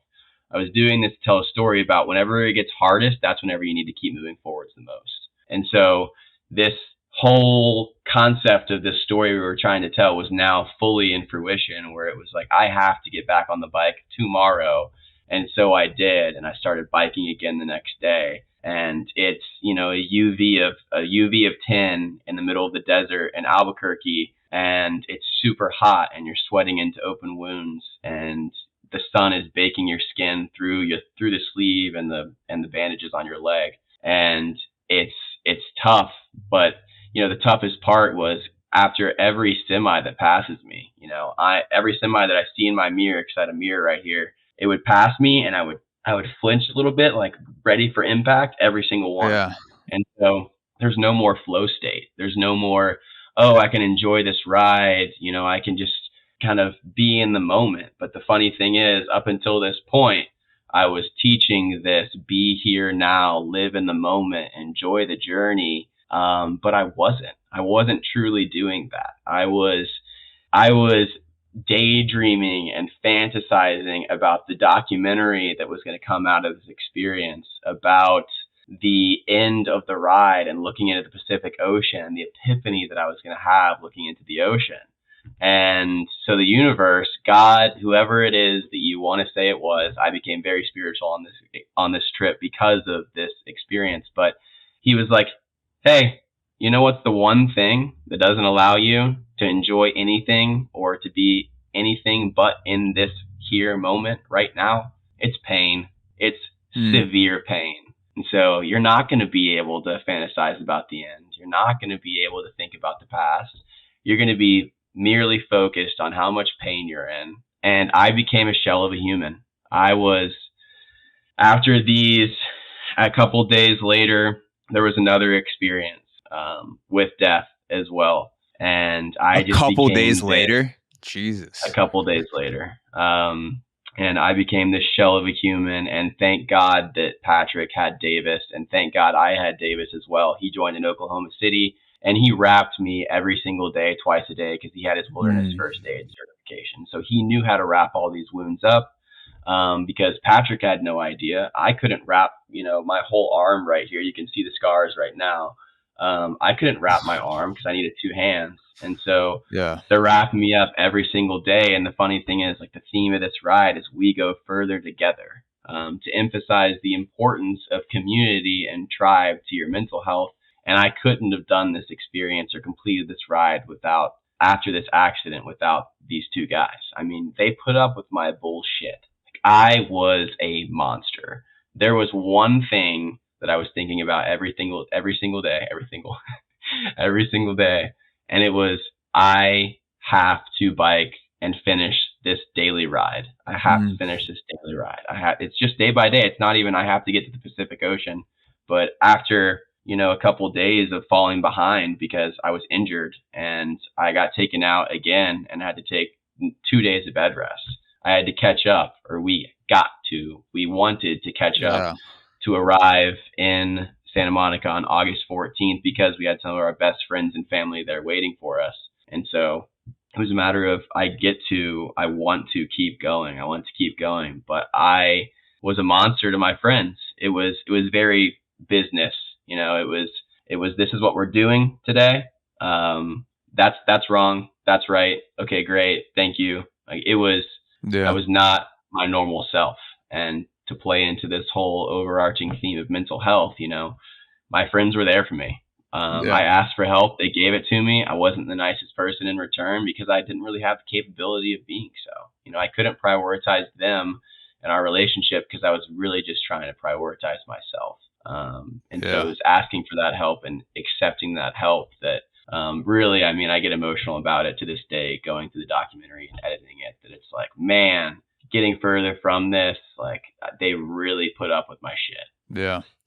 About pain turning you into a monster. I've never experienced or felt anything to the level of physical pain that you've described, and it sounds like a near death experience, which is exactly what it was. And you'll have to watch the documentary to find out exactly what the cause of it was.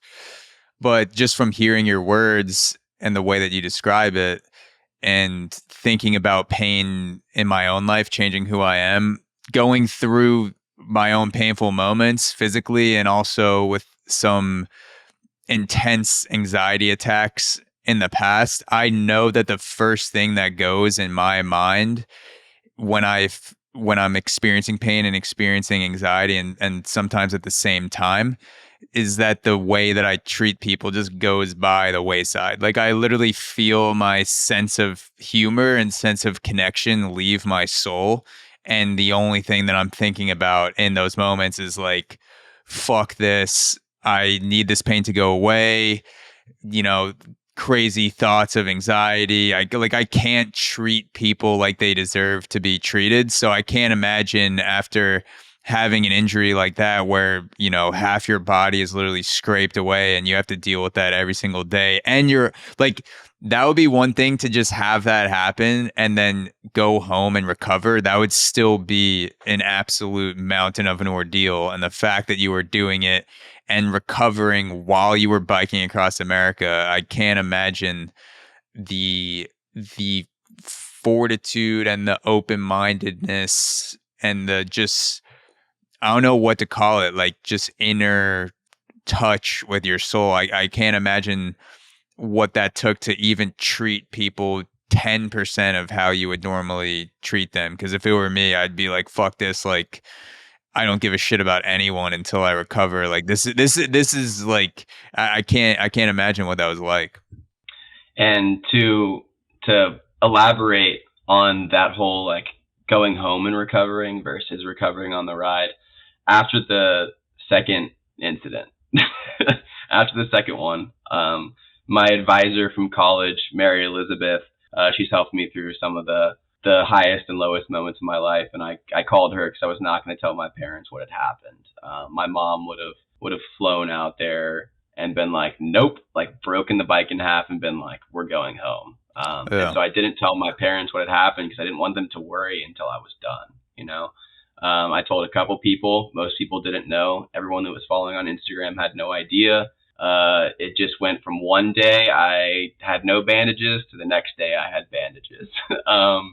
And my advisor was like, after this second incident, I want you to contemplate what the ending of this story looks like. And this was at the same time as the Olympics, whenever Simone Biles was dropping out for mental health. And there were a lot of other athletes prioritizing their own mental health so that they could, on the world stage, so that they could get other people to prioritize it. And so they were asking me to look at it in a similar way, where it was like, maybe you could like put a halt to this and make that statement. This is not where my story ends. This is not where this story ends, because I got to do a series of pros and cons whenever I was on bed rest in a hotel for 2 days. I was doing a list of pros and cons in my head. There's tons of pros and cons, like the pros and cons to leaving and going home, and the pros and cons to continuing the bike ride. And a lot of the pros or the cons to leaving was like, Patrick might get a job after this, and I might not have a team to be able to make this happen. Outdoorsy has sponsored this with a van for only these days. It'd be really hard to get another van. Those were some of the things, like the logistic aspect of actually being able to return to this ride after I've healed, because there's no way I'm walking away from this forever. I have to come back and finish it. But if we leave, it gets that much harder. And the main thing that kept me on the bike was, if I go home and I heal on a couch. So like today, I throw in the towel outside of Graston, New Mexico. I throw in the towel. We drive home. My buddies go back to Dallas and Oklahoma City, respectively. I go back to Austin. I'm covered in road rash. I can't really do anything in Austin. I had so much swelling in my left leg that I could barely walk. I could actually bike better than I could walk. I had a massive limp. It was full of fluid. And I go home. I heal on the couch. Days go by. I watch it heal. I keep redressing it. I'm not really able to work out anywhere else because like I'm covered in road rash. Yeah. And August 14th rolls around and I'm sitting on my couch, and that's the day that I'm supposed to arrive on the pier in Santa Monica, California. And I didn't make that happen. I had to think about my mental health in that state and how depressed and how much I would question, because by the time August 14th rolled around, I had very, very little open skin left. My body had healed mostly. It was still super pink. It was still subject to sunburn. It was still oozing a little bit, but it wasn't as bad as it was on the first day. And so I would look down at my leg and be like, dang, maybe I could have finished. And I didn't want to have that what if. By no means was there ever going to be a what if. And it definitely wasn't going to be simply throwing in the towel on this day. It was going to be, so we decided from then, it's a day by day decision. We do this day, okay, we did it. Tomorrow, we do this day, okay, we did it. Are we good? Are we infected? Are we worsening in condition or case? Is this getting really hard? Is this bad for us? So we decided to take it day by day. You know, as mental health goes, it's just, can I get through this day? Can I get through this day? Can I get through this day? And sometimes you're taking it months, weeks, days, hours, minutes at a time. Sometimes it's that hard. And so we chose to look at this, and we don't have to throw in the towel all at once. We can take it day by day. And if the case worsens, then we can decide to go home, but by no means are we just going to quit. And so we kept taking it day by day, and eventually we stayed in hotels for 2 weeks. We had some incredible people spot our hotels because we could not afford it based on the money we raised. You know, we raised money for this van, but we couldn't stay in there because I had to keep all my wounds clean. And eventually we got out of the hotels and we camped in the Mojave Desert under the stars after 2 weeks in excruciating pain in hotels and showers. And we just sat on the hood of the van and on the top of the van, and we just watched the stars. And we were like, this is what we actually did this for. This is the reason we took this trip, is for this moment, you know, for these small moments. It's not for this massive feat of crossing the country. It's, you know, like all of the meaning is found in the small moments. And so we're looking at the stars and we're like, we're back. You know, I'm still having to put all this stuff in my wounds every single day, but I'm not having to get a hotel room and check in for the night and check out in the morning. So normally when people are going through intense amount of pain, they scale back the pain however they can to get to a place where they can function. But for you, that wasn't an option. It was an option, but you chose not to take it. You had the layering of pain of the bike ride on top of the pain from 2 near-death catastrophic injuries. Was there any sort of mantra that you would say to yourself while you're riding, or a place that you would imagine in your head? Like, how were you getting to a place to which you continue alongside this intense pain that normally someone would say, I need to take whatever medication or put my feet up, do something to take it away, but you had all of these things in your life that were producing pain, and yet you were still able to continue. So I'm just wondering, you know, for my own selfishness too, for the future, for experiencing painful moments, like how were you getting to the place where you were still able to continue and doing work and having the discipline to stay on track with the main goal? So there's 2 mantras. The first one is keep moving forwards, right here. It's what we started with whenever we ran out of water in the Grand Canyon on this founding trip when we founded Fourwards. Is, you know, eventually it was actually, excuse my French, but keep moving forwards, motherfucker. Keep moving forwards, motherfucker. Because we run out of water in the Grand Canyon, your friend in front of you stops There's only water at the beginning and the end. You have to keep going. Like, you have to keep going. And so we founded this lifestyle, this philosophy, this brand around keep moving forwards. Like, the highs and lows in life are when you keep moving forwards. And right now I had the opportunity to showcase how far keep moving forwards could take me. As one of the founders of this philosophy, I could show people, like, this is how far this can take you if you really let it. So that was the first one. Like, first of all, as the founder, as the embodiment of this philosophy and this brand, I can't quit. Like, I have to keep moving forwards. I can't be a hypocrite within my own philosophy. And so that kept me moving forwards. And then one of the big things is in the beginning of the year, I learned this term from one of my best friends, Noah, who is a modern day philosopher. And he told me about this phrase called interquilinius invenitur. It is Latin, meaning in filth it shall be found. In filth it shall be found. In filth it shall be found. It actually directly translates to it is found in the cesspool. The place where you least want to look is where you find what you need the most. And I got this Latin tattooed on my thigh right before I left for the ride, right there in my face so that I could see it on the bike. And so most of my time across the country, I'm looking down, right? I'm looking down at the road because I can't constantly hold my head up at this angle. And that is right there in my face. And filth it shall be found, and filth it shall be found. And originally, this comes from the philosopher Carl Jung and originates with King Arthur and the Knights of the Round Table. Whenever the Knights of the Round Table are sent off on a journey or quest to look for the Holy Grail, they don't know where to start looking for the Grail. And so they are instructed to each individually go into the forest.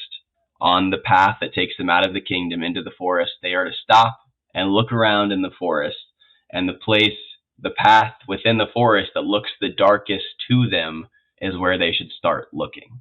So this whole phrase was like, of course I don't want to keep going on this bike, but if I'm trying to find something within myself, if I'm trying to push myself in a way that creates this version of myself that I would never want to miss out on, what would I do?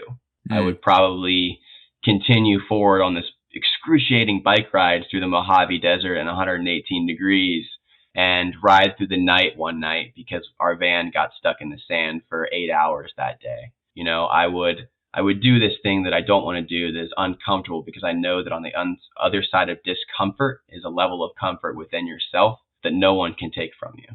And so interquilinius invenitur was the really big one for me that I just learned right before the ride that I really leveraged in order to be like, well, yes, of course I don't want to do this, but that's exactly why I should. It's such an interesting concept because often the things that are the most uncomfortable are the shit that we always want to run away from, and myself included. And it's so it's hard to explain to people. I'm lucky that I came from an athletic background and that I was playing sports from a young age and continued through college, because just going off of basic things that are hard, one of the things you can do is lift weights or work out every day to take things to a much smaller level, just doing daily workouts. And I'll occasionally have conversations with people that don't really work out that much, but they ask me what I get out of it, or they'll say things like, oh yeah, what's the point? I'm not training for anything. I'm not pushing myself physically towards some goal like biking across America or climbing a mountain, something like that.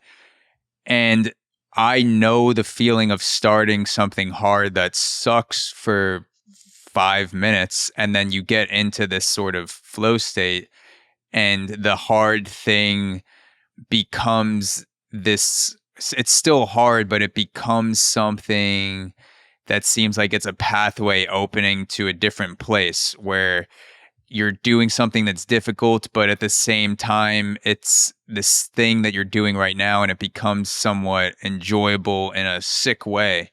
And you can't really, obviously you felt that to a much greater extent biking across America, but like you can't really explain to people why it's fun to work out because it sucks. Like I've never succeeded in I don't think I've ever completely succeeded in telling someone in words why it feels great to me to work out, because I always get back to like, yeah, it sucks, but like it's good. And then the other person's like, well, that doesn't sound like something I want. So like, why would I do that? But I'm like, no, I'm telling you, like, it's going to suck for the first, few minutes or a couple weeks, whatever. It depends how long you've gone without working out or what you're able to do physically.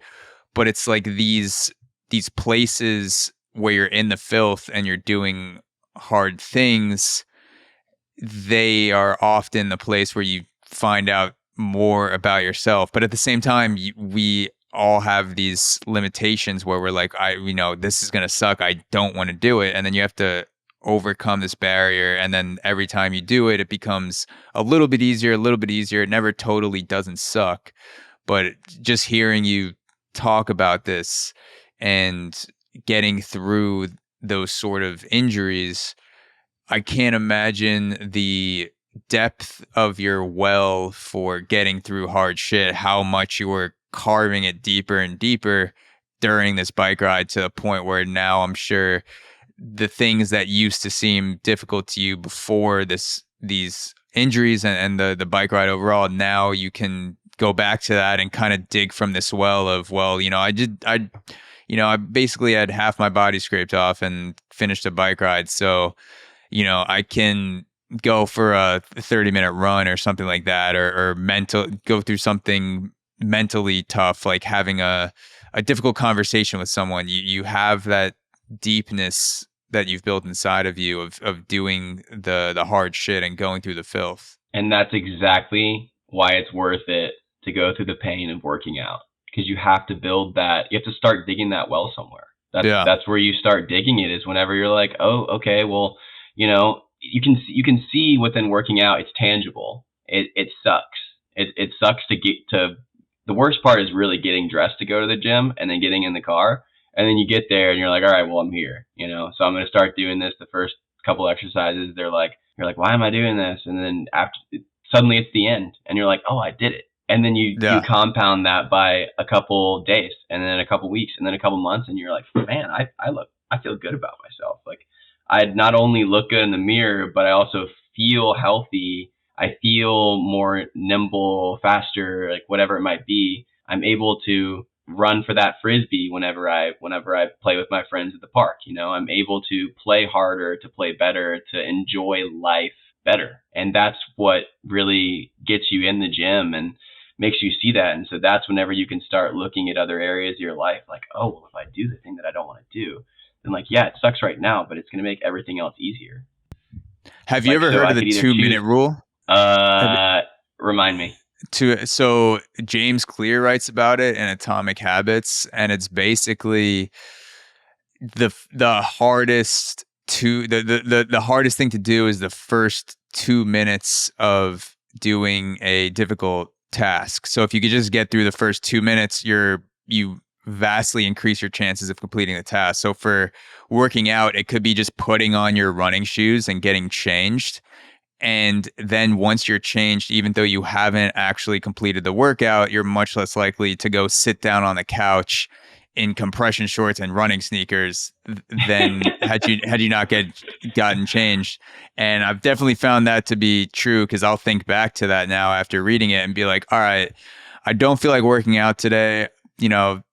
60% chances isn't going to happen, but like, let me just put on shorts and sneakers and then see how I feel. And then immediately I'm like, well, now I'm going to feel like a piece of shit, like sitting on the couch in workout gear, because I have this constant reminder that you should be working out, you lazy piece of shit. Like you're literally sitting in your workout attire. And it's weird how it's like, it's not a physical strain, but just doing those first 2 minutes jumpstarts your willingness to complete the actual task, which is more physically difficult, but just doing that little kind of check at the beginning helps you push through it.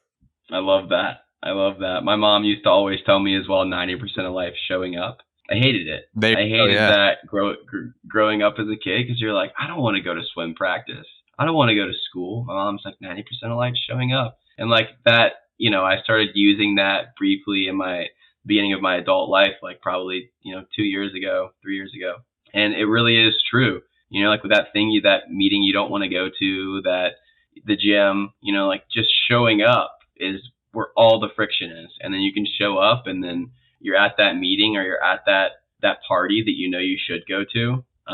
That's how I've actually started my time here in Austin. That's a whole other story. But it's if you can just show up, then everything will take over, and you can get through it. So I like wanted I wanted to go back to the traffic again, and you mentioned how poorly constructed the roads were for biking in many parts of the middle of the country, where you're doing the meat of the journey.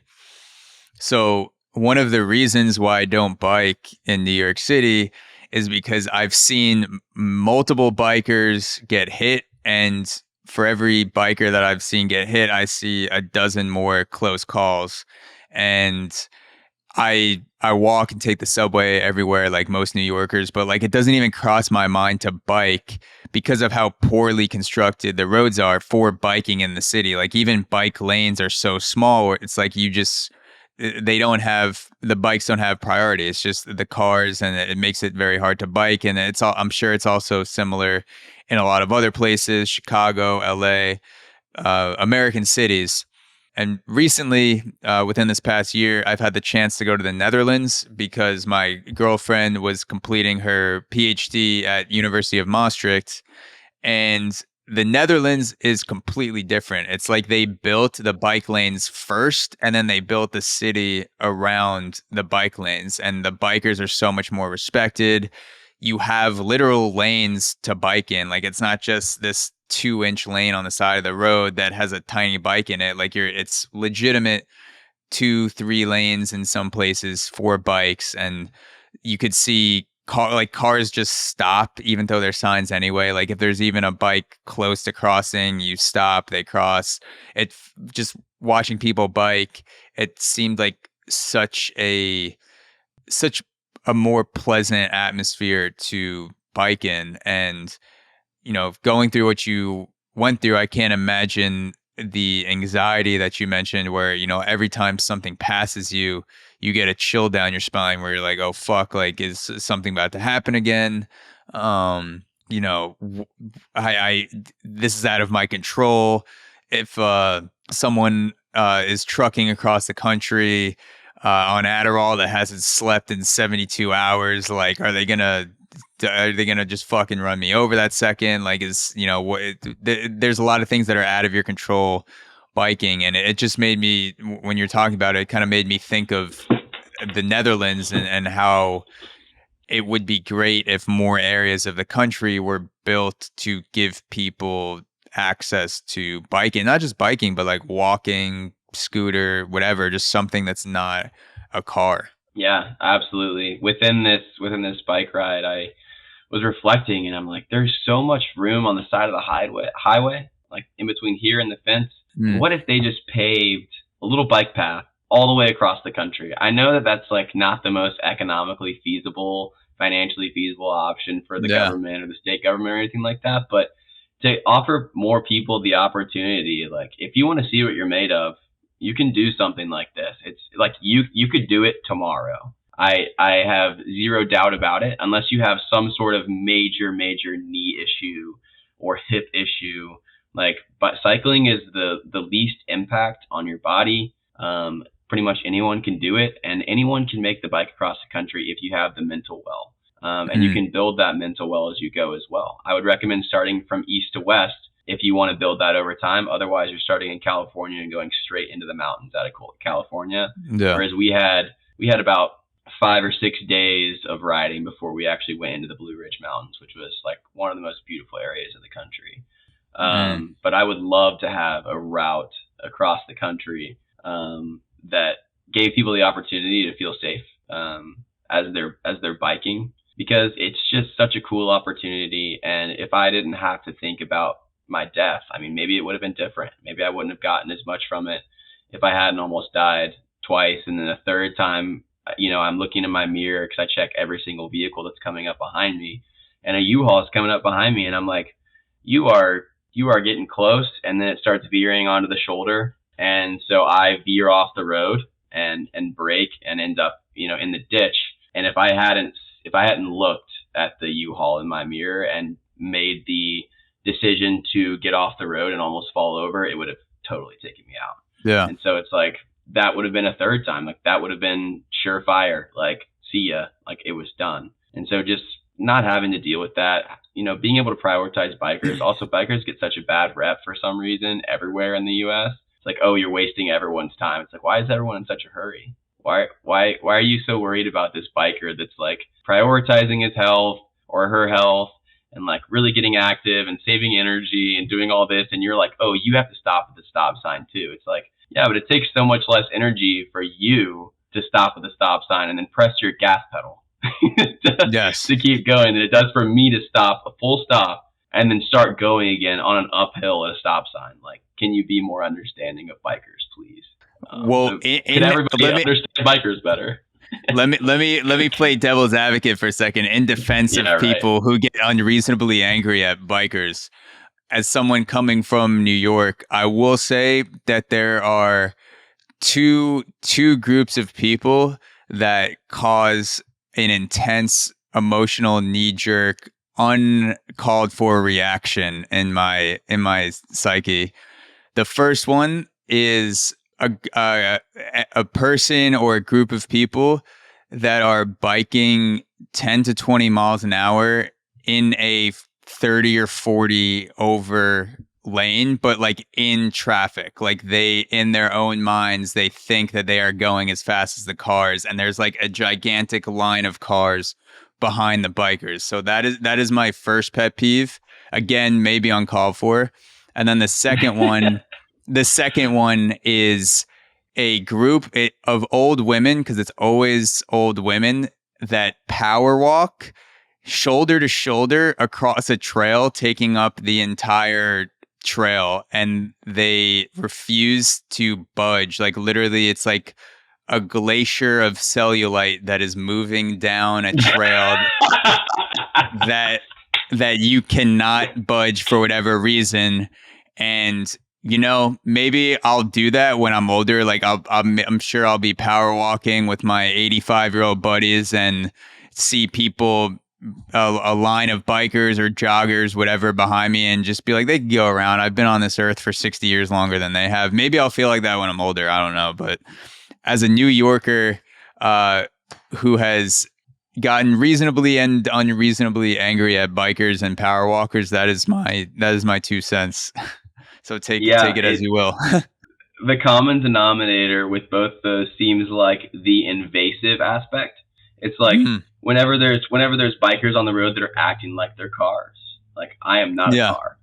Whenever there's people and like they're taking up the whole roads where cars are just being completely inconvenienced, right?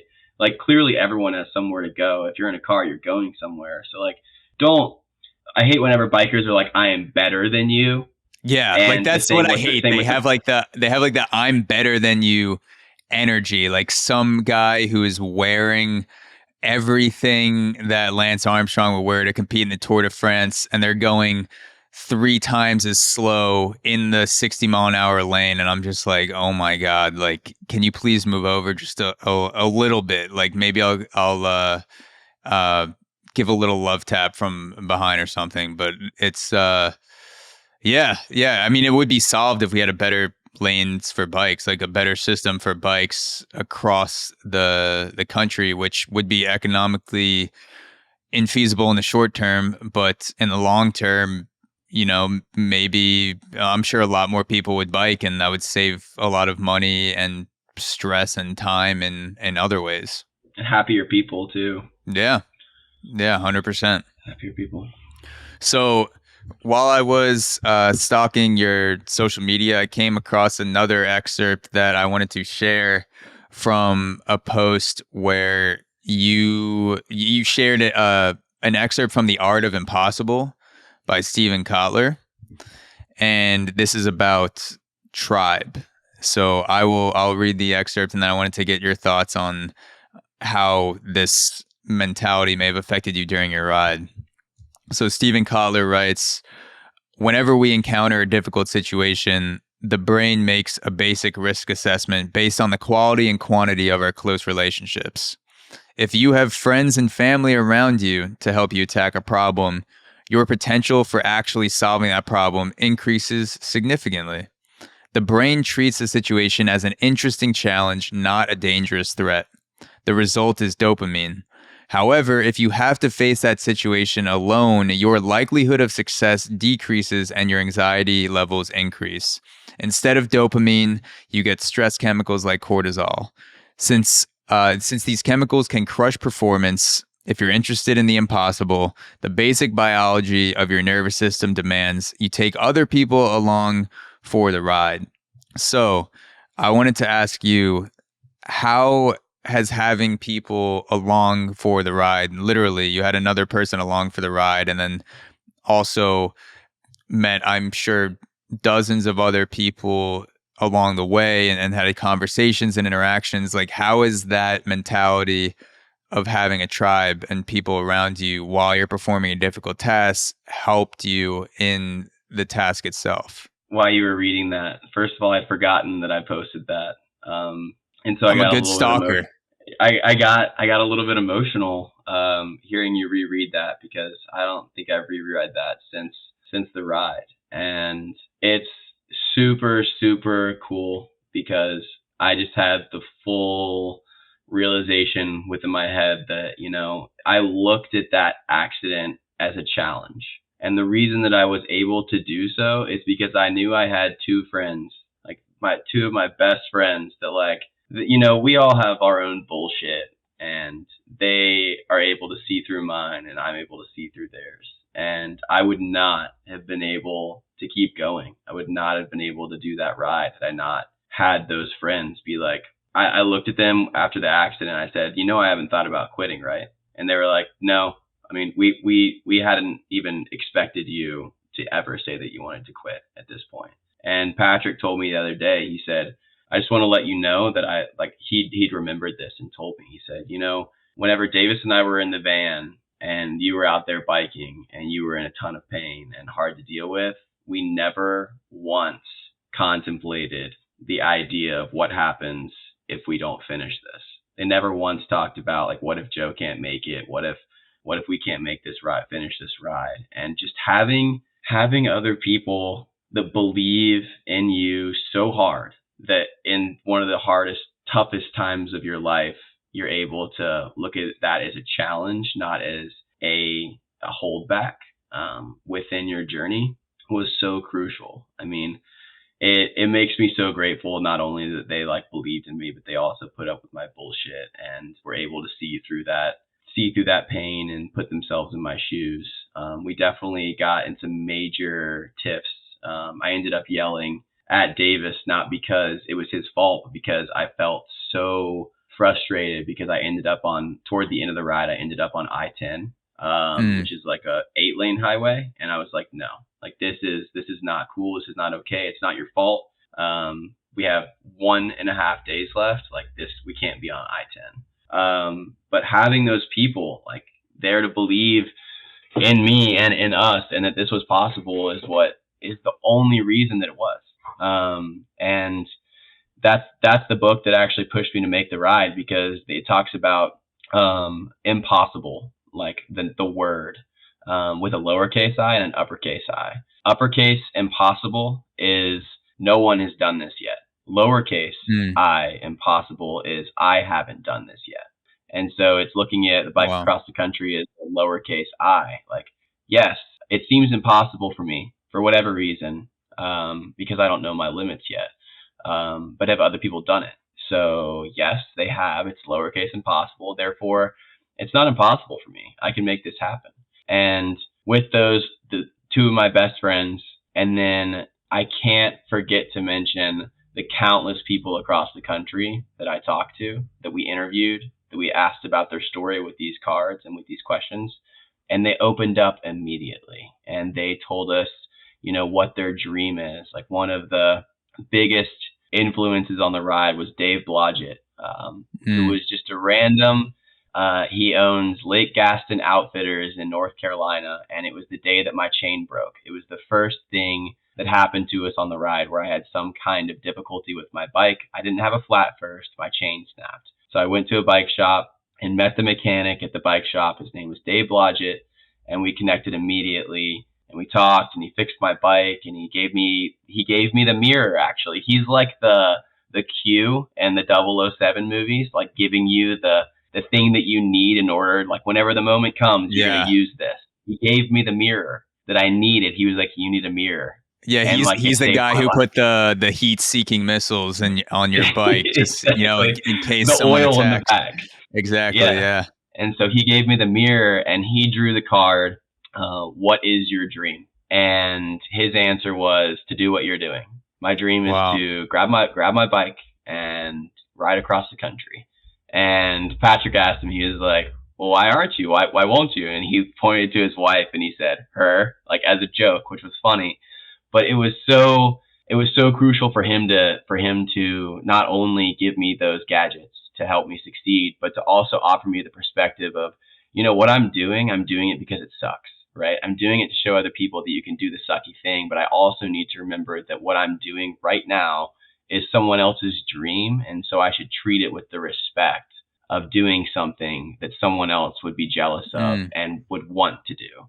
And so from there, it changed my perspective. And throughout the entire ride, we're interviewing people, and they're giving us life advice. We met this older man, Charles, who didn't start hiking the Appalachian Trail until he was 72. And we asked him what life advice he had, or if you could give one piece of advice to the whole world, what would it be? He drew that card. And his advice was, whatever it is that you want to do it now. Don't wait. And we got that same piece of advice from people all the way across the country. It was, do it now. Don't wait. Whatever it is you want to do it. You think you have all this time to do these things that you want to do, but in all reality, you could be taken out by a semi on the side of a highway tomorrow. Yeah. You could get in a car accident. We think we're guaranteed all this time, and we're just not. In regards to the dream, what you said, that's a really cool, unique way to look at it, that you're performing someone else's dream. I've never thought about it that way before, because I'm always, when I'm doing something hard that's a long-term goal, I'm always so wrapped up in my own motivations and my own ego of, I need to get this done, I need to get this, and this is what I'm going to get out of it, this is what I'll be like after I do this, so I need to keep pushing forward.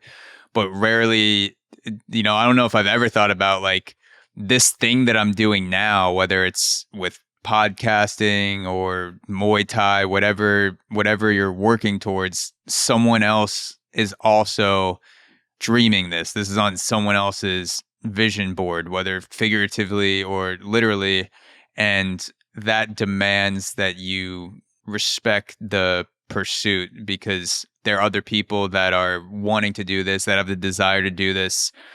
And they're also part of your tribe too, because the desires and our basic needs and wants are what connect us, whether you realize it or not. So I think that's really fucking cool, like thinking about it like that you're giving something the respect as a pursuit, not just because of your own motivation, but because other people also want to do this. And maybe because of a physical limitation or something happens, like that person can't. So in a way, you're doing it for the tribe. Like everyone to complete that is also adding to this overall journey that connects people together.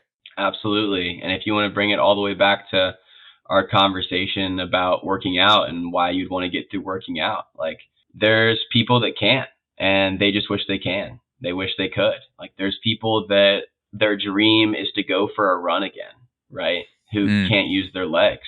And so if you can flip on the gratitude switch whenever you're doing things that suck and be like, well, I'm not doing this because I have to. I'm doing this because I get to, and because I want to, and because I should get the opportunity and want the opportunity to use my legs and to use the health of my body in order to stay in better shape. Whenever other people, it's just their dream. Mm. So something I have to ask you is, when you go on a trip like this, a concern that I would have, and I'm sure other people share this concern as well, is that when you go on a trip across the country, whether it's biking or walking or hitchhiking, something to that extent where you're at the mercy of other people and situations, you may run into some shady people or shady situations. Not necessarily the danger from nature or cars, but just like running into unstable people. Was there ever a point in your journey where you were in a situation where you're like, I don't think this is a good place to be, or this person's intentions aren't matching what they're saying? Like, any situation where you were like, this is shady as fuck, like we need to get out of here, something where your spidey senses went off and you're like, fuck this, like this is not good. Off the top of my head, I can't think of any particular person. There was one person that hung around the van a little bit too long and, kind of wore out his welcome. And it was just like, we're getting a weird vibe from him. That was really the only one. But there were a couple times, like, for instance, with the route, it put us through some pretty sketchy places. Places that if you knew someone in the city, they're like, oh, you biked through there. Like, yeah, we didn't really know. We kind of had a sense of naivete to it, and biked through some pretty not so great places in like Nashville and LA. Those places we probably shouldn't have biked through.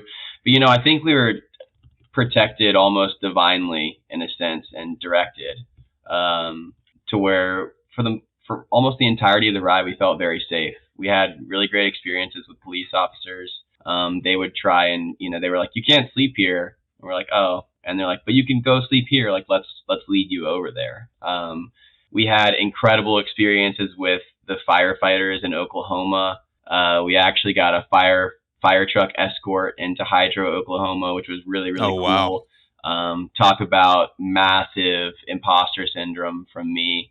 Being like, what did I possibly do to deserve this besides, bike 1,500 miles across the country? Yeah, there it is. Imposter syndrome is a whole nother topic, but we had a lot of really cool people help us, and the Elk City Fire Department also brought us in and cooked a steak and, brought us to the local bike shop and let me pick out some gloves and some extra tubes and stuff like that and donated to the cause as well. So, I would say we, like, from the perspective of, humans are at their nature, at their core, bad. Absolutely not. And from what we experienced, humans are at their core and by nature good. And we experienced that across the country, and it was really cool to see all the support we got from complete strangers and people coming up and be like, hey, do you want to park in our yard and plug this fan into the side of my house so that you can have a fan in the van? Because we didn't have AC at night throughout the entire ride. Yeah.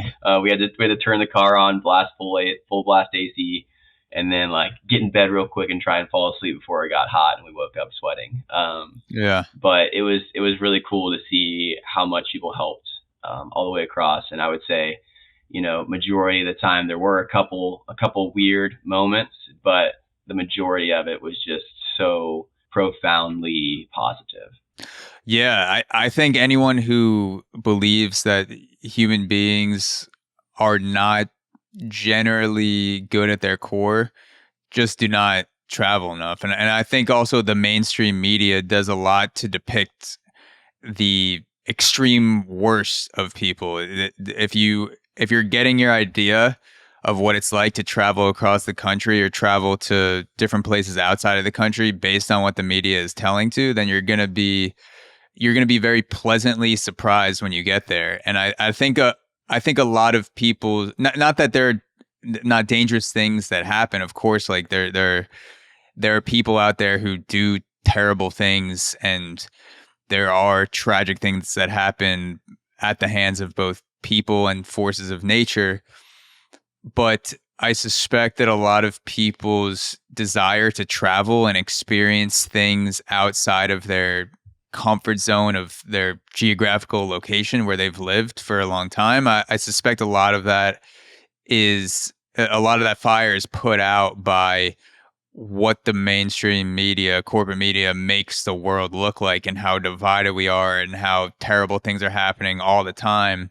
And I experienced this firsthand when I went to Colombia, because my only my only depiction of Colombia was watching Narcos on Netflix and like knowing some things about Pablo Escobar. And I'm going to Colombia thinking like, this is going to be so dangerous, and it's going to be, have to stop pickpocketers or people trying to rob me every second. And of course there are dangerous parts of Colombia, but it couldn't have been a more pleasant experience. I've met some of the nicest, kindest people I've ever met traveling through Colombia, Santa Marta, Bogota, places in between, and some of the poorest remote places in South America, in Colombia at least. And my concept of what Colombia looks like in United States pop culture was completely shattered by actually going there. And I wonder if, because that may stop people. Like maybe if I was older or with the family or something or whatever, maybe I would not do that trip, because that tension is building inside me from thinking about the depiction of Colombia rather than actually going there. But it's crazy.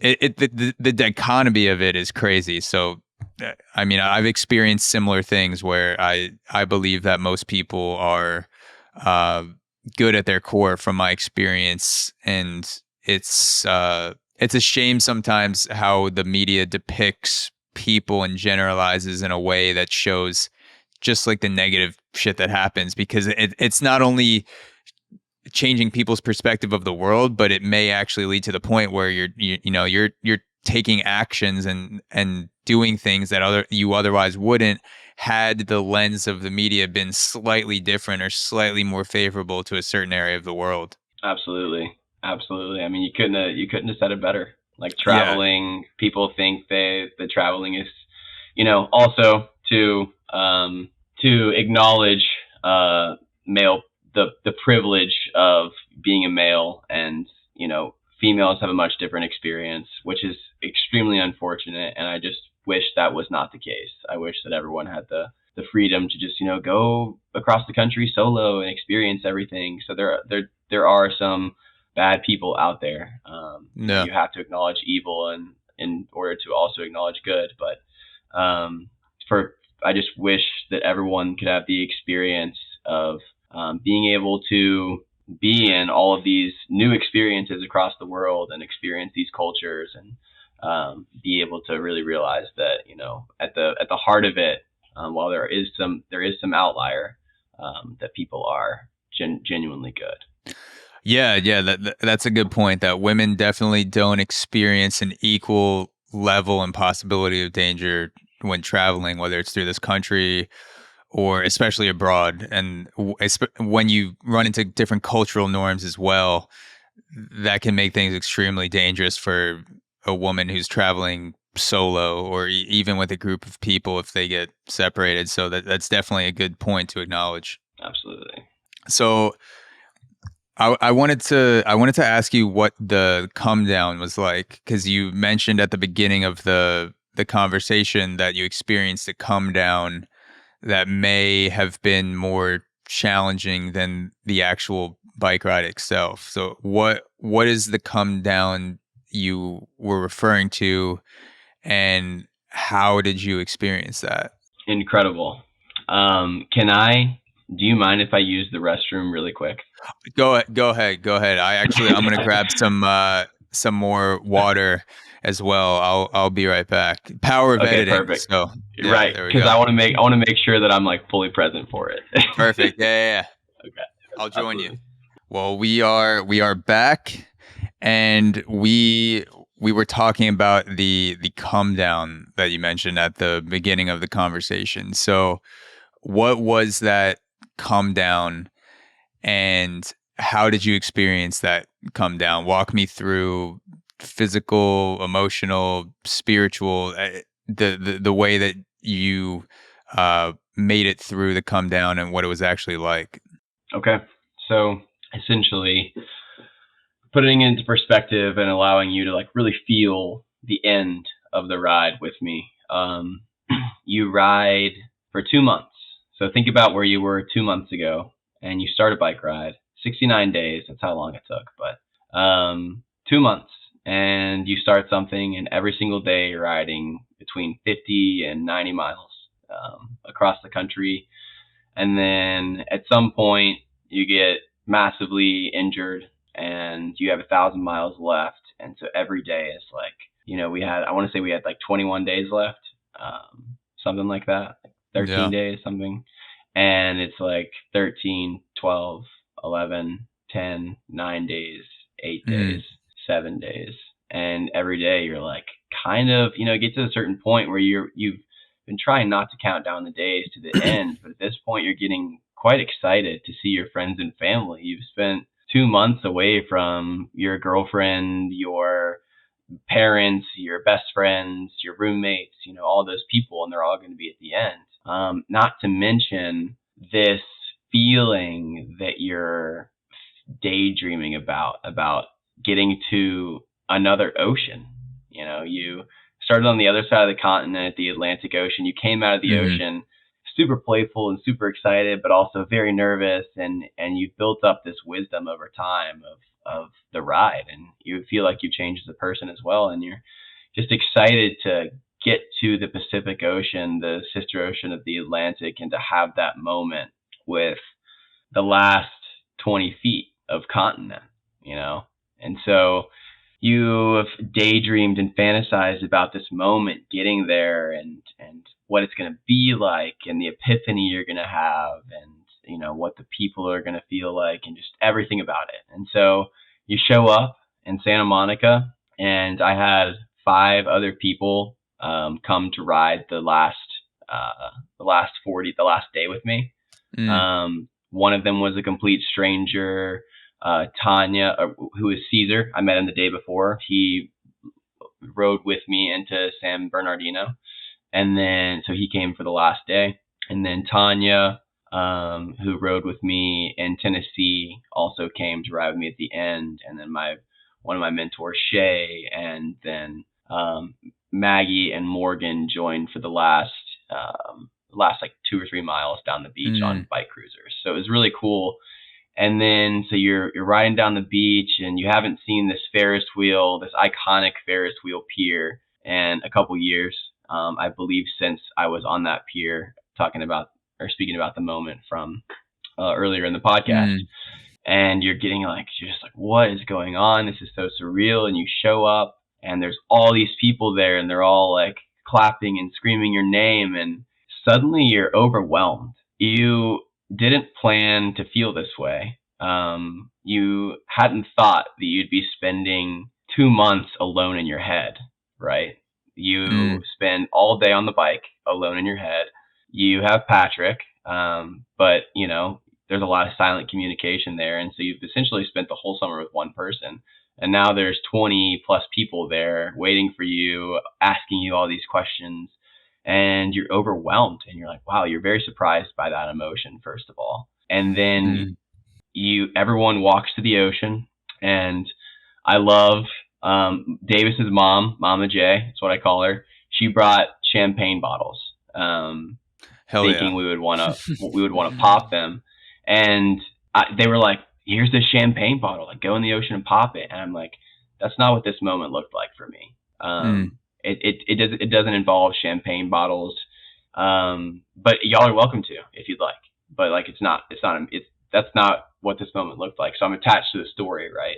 And so I'm standing there, and there's so many people around me, and they're like waiting to see what I do next. And there's this last, like the waves are crashing on the beach, and there's way more people than I envisioned, like way more strangers. It's Santa Monica in the middle of the summer. Like there's tons of tourists there, and they weren't in my vision. And so I'm standing there, and I've got my hands on my head like this, and I'm looking into the Pacific Ocean. I'm like, really, like this epiphany that I was hoping for, like this aha moment about life, about the journey, about about anything. Like I'm staring, trying so hard to force this epiphany to happen with this last 20 feet of continent before the waves begin to lap.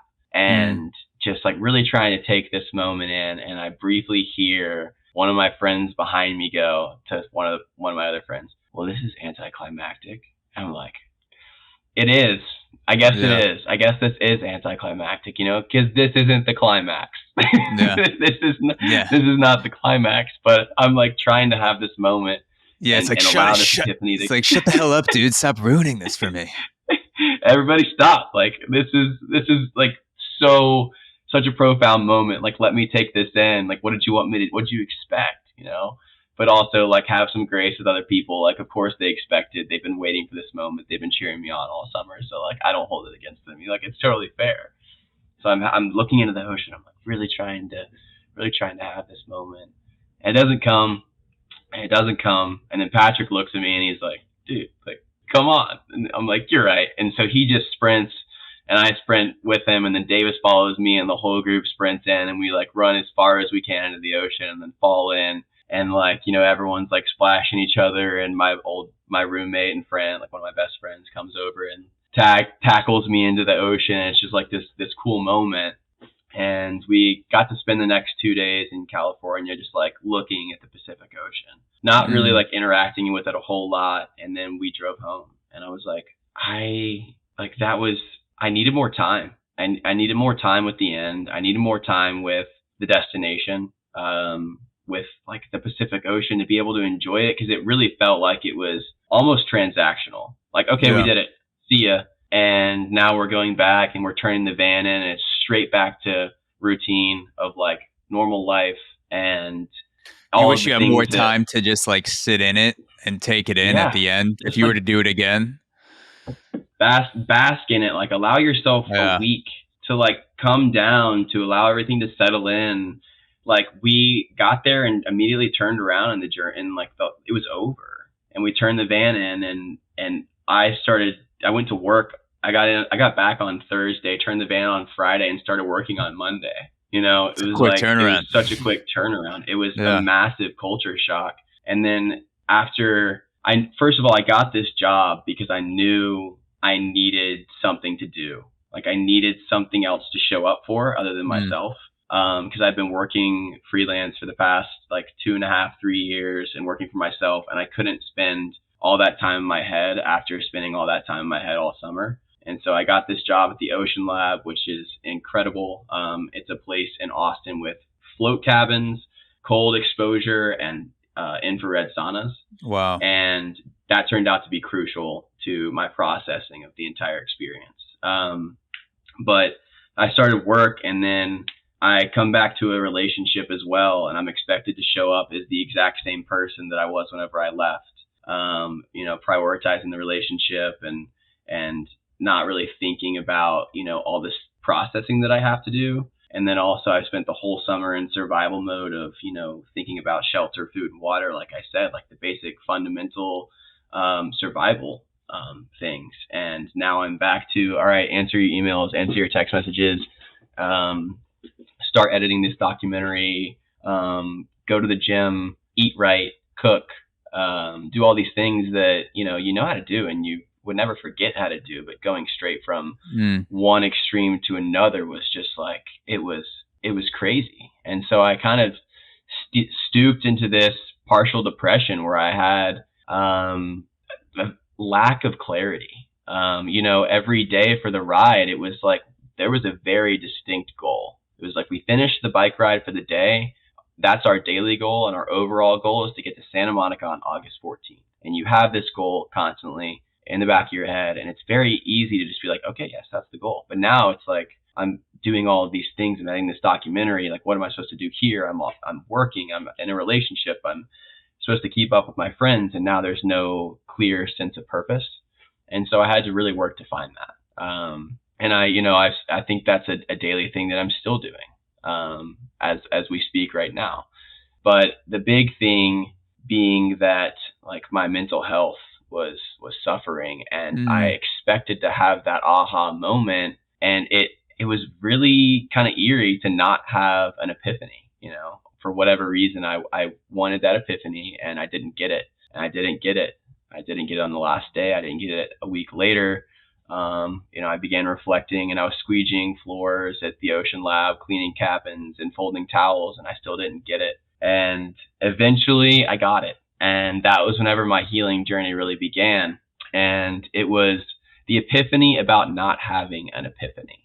This aha moment was, you weren't supposed to have an epiphany at the Pacific Ocean on the last day. And you might ask, well, why not? Because I expected, for some reason, all of the change to happen in the last day. In the last 40 miles of a 2,886 mile bike ride, I expected all of the change to happen. And in all actuality, I hadn't actually zoomed out at a map of the entire country and been like, Santa Monica is here, the Outer Banks is here. Who was I in the Outer Banks? And who was I whenever I finished? All of those changes happened in tiny increments across the entire country, with every single person that I met, every conversation that I had, every single trial and tribulation that I was victorious through, every single defining moment in my friendships with Patrick and Davis, where they helped me and where I helped them. And all of those things slowly added up to the person that I was in the last day. And for some reason, I expected to look into the ocean and have this epiphany about life, and everything happens right then. And what I call that is a destination mentality. It's this sense that everything you're looking for in life, you're going to find at the peaks. And in reality, this epiphany, or this aha moment that I had over the course of months after the ride, was destination mentality is the worst way to live. And so I adopted this new thing from this, and it's called the resilience mentality. It's the combination of not just the peaks, but the valleys. And it's the challenge of getting better at getting back up after each peak, because there is going to be a fall after every big moment in your life. It can't continually get better. At some point, it's like, even if it's still good, it's not going to be as good. And so there's going to be this contrast within your life where you're like, well, it'll never be as good as it was in 2016. Like, you still hear people say that. It's like, well, if you have that perspective, then it probably won't be. But you can work your life to get better, to enjoy the small moments. And we had this moment, when we had this moment in the Grand Canyon, we'd run out of water, and my friends crawling the last, 200 yards out of the Grand Canyon. That's whenever we had the initial realization that life's not just about the highs, it's about the lows. It's the contrast in your life that actually holds the beauty. It's not the singular thing, it's the difference between the two that holds that beauty. And so it's really allowing yourself to be present, not just in, oh, well, whenever I get there, I'll be happy. It's a matter of, well, right now I'm going through this tough time, but I'm learning a lot. And I think that's going to allow me to enjoy the rest of my life just a little bit better. It's going to have this contrast.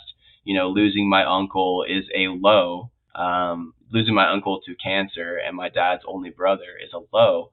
But if I can look at this in a specific way of like, what can this teach me?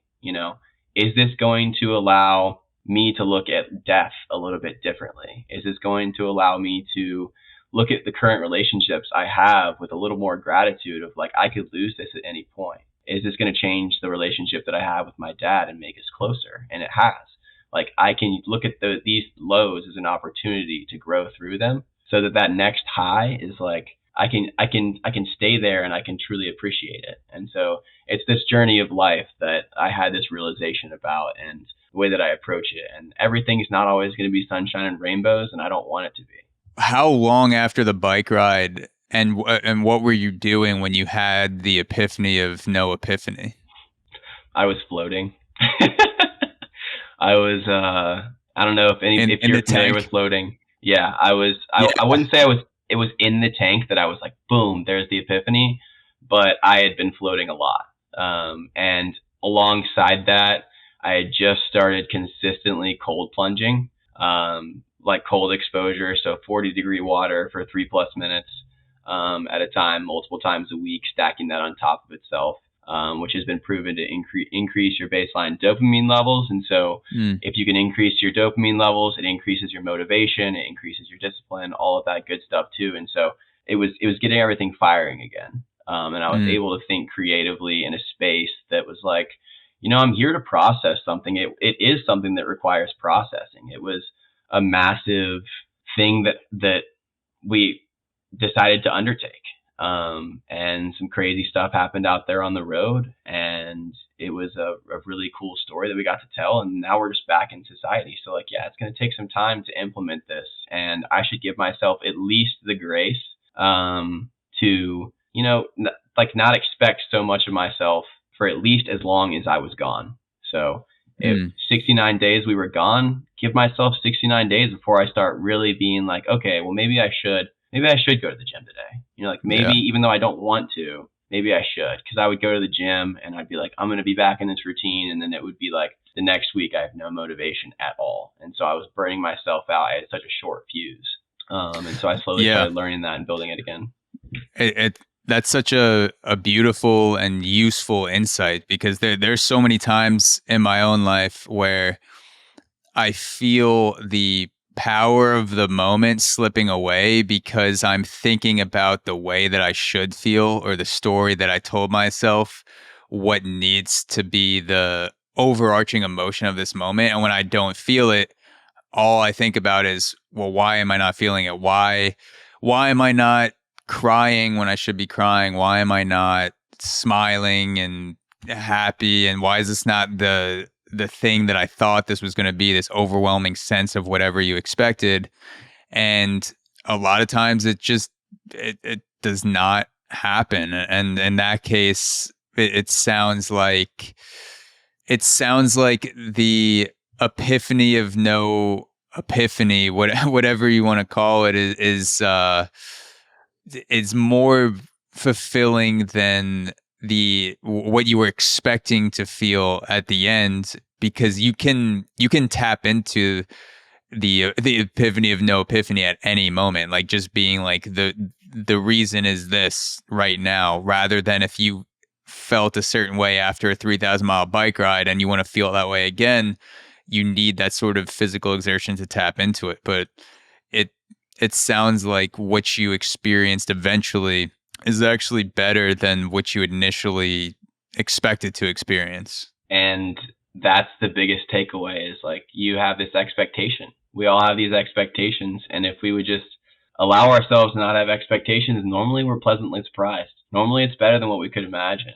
If we keep moving forwards, if we get through the mental health struggles, you want it to get better, but oftentimes you never expect it to be as good as it ends up being. So allow yourself and your story that. How long would you say it took your baseline level of feeling good and dopamine storage to return to what it felt like pre-bike ride, or maybe just a normal sense of things being back to baseline? How long would you say that took? Well, I would say there was also a little bit of a tumbling effect that happened afterwards. Like, for instance, I finished the bike ride. I went into like a little bit of a lack of clarity phase. That led to a breakup, which, that can tumble as well. Yeah.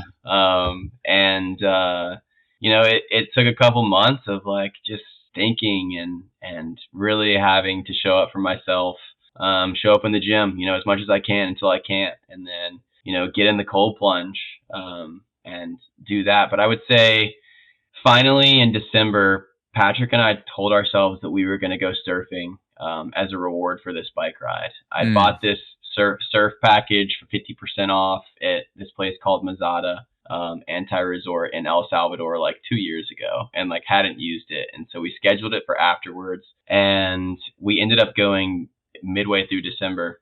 And like all I really wanted to do was spend time with the ocean after the bike ride. Like I wanted to sit in the Pacific Ocean and just like surf and enjoy it and just sit in the waves. And we didn't really get that. And so we were like, how can we return to that sense of what we wanted? So we went surfing in El Salvador, and it was just me and Pat and Davis and Jack. And so it was the same group from the bike trip. And we're just sitting in the waves after we've been pummeled by waves all day, because we don't know how to surf fully well yet. Like we're learning. Mm. We're throwing ourselves in to learn by doing, and we're sitting in the waves and just being like, this is one of those moments. This is one of those key core memories in your life where it's like the sun's glistening at sunset and you're waiting to catch a wave, and like you catch one really good wave all week, and you're just like, super excited about it. And so we were like, this is definitely the turning of the page. This is the end of one book and the beginning of the next is this trip. And everything that we've done behind us has been preparation for, what we're about to undertake and the impact we want to make on the world. With these cards, with this philosophy, with this brand, we want to get this out to people so that they can live more fulfilling lives. It's not about happiness. It's about fulfillment. It's about being content with the life you're living and writing your own story. And so that was whenever I feel like the tides really started to change for me. And then New Year's happened, and I spent New Year's in a float tank. Like New Year's Eve, I got in at 11:58 by myself. On New Year's Eve, most people want to spend that with other people. And for me, I was like Instraquilinius Invenitor, like where do I least want to look? It's like spending more time by myself. And so these past couple months have been a period of a lot of alone time. I even told Patrick the other day, I was like, I'm feeling kind of lonely.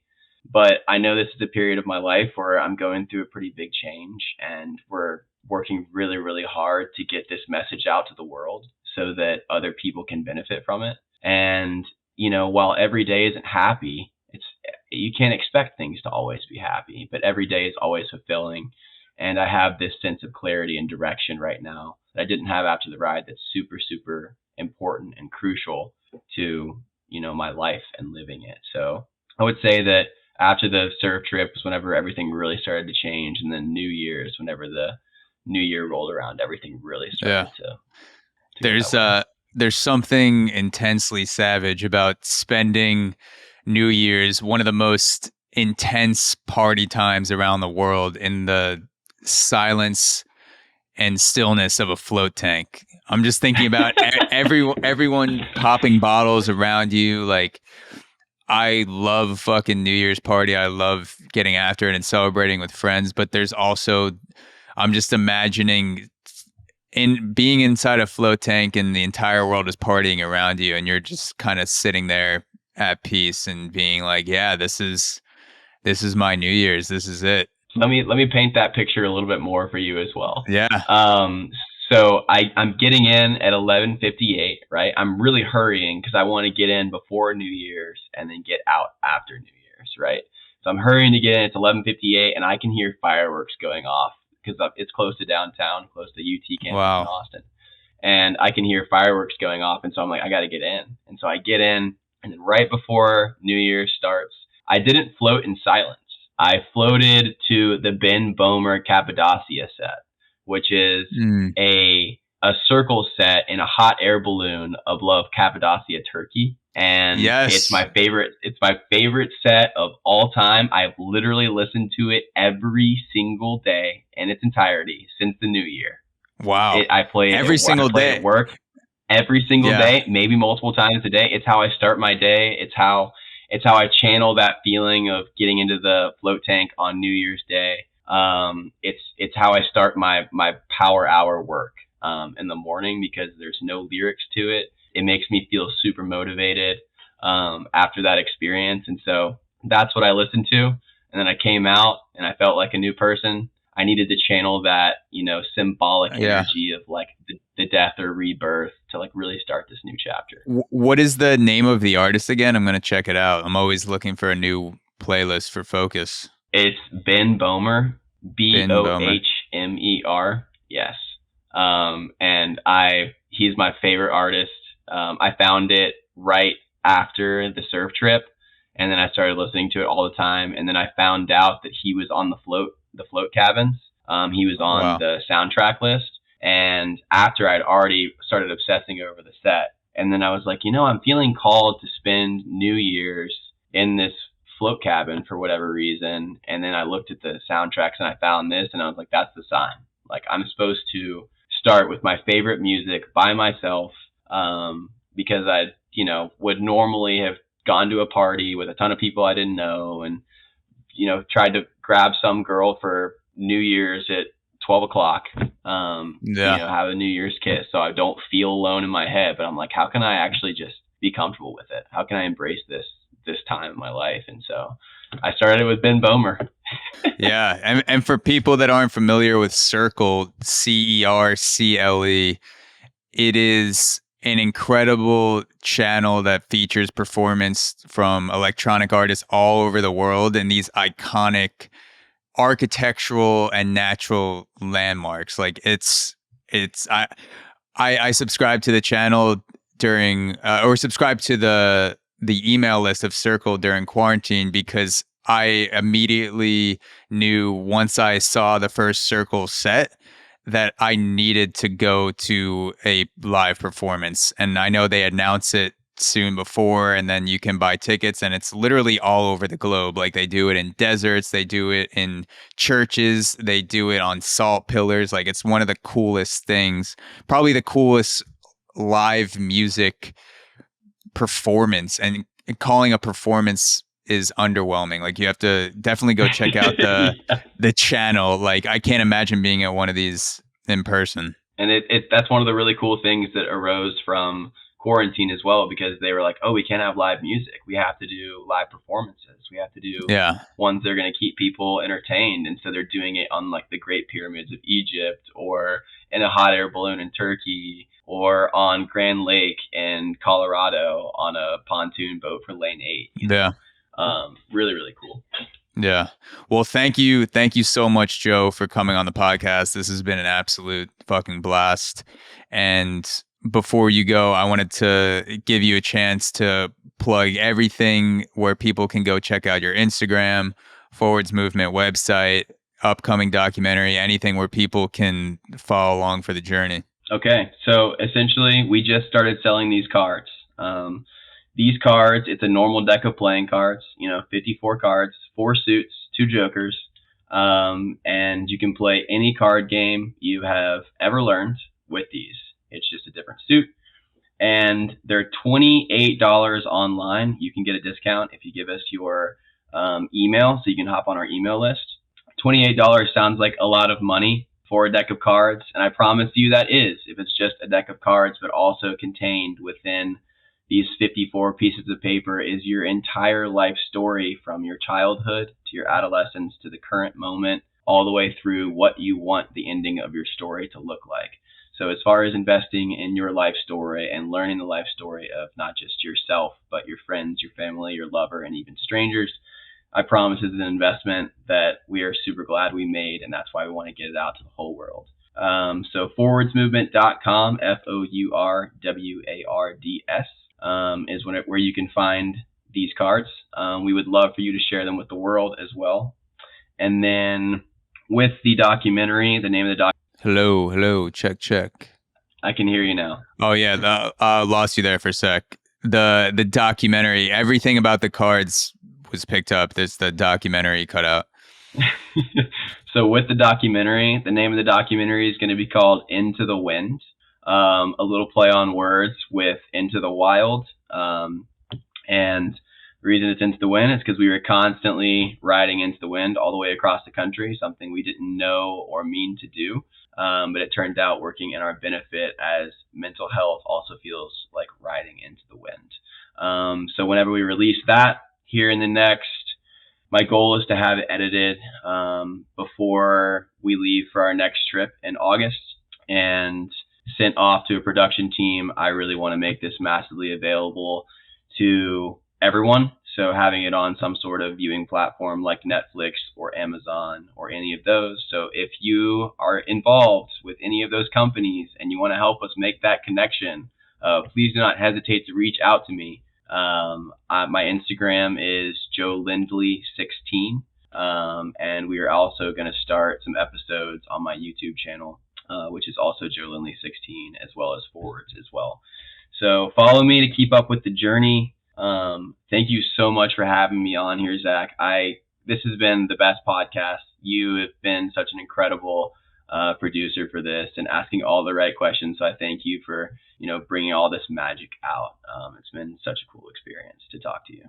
Yeah, of course. And I also wanted to just give a quick shout out to Dave Robinson for making the connection.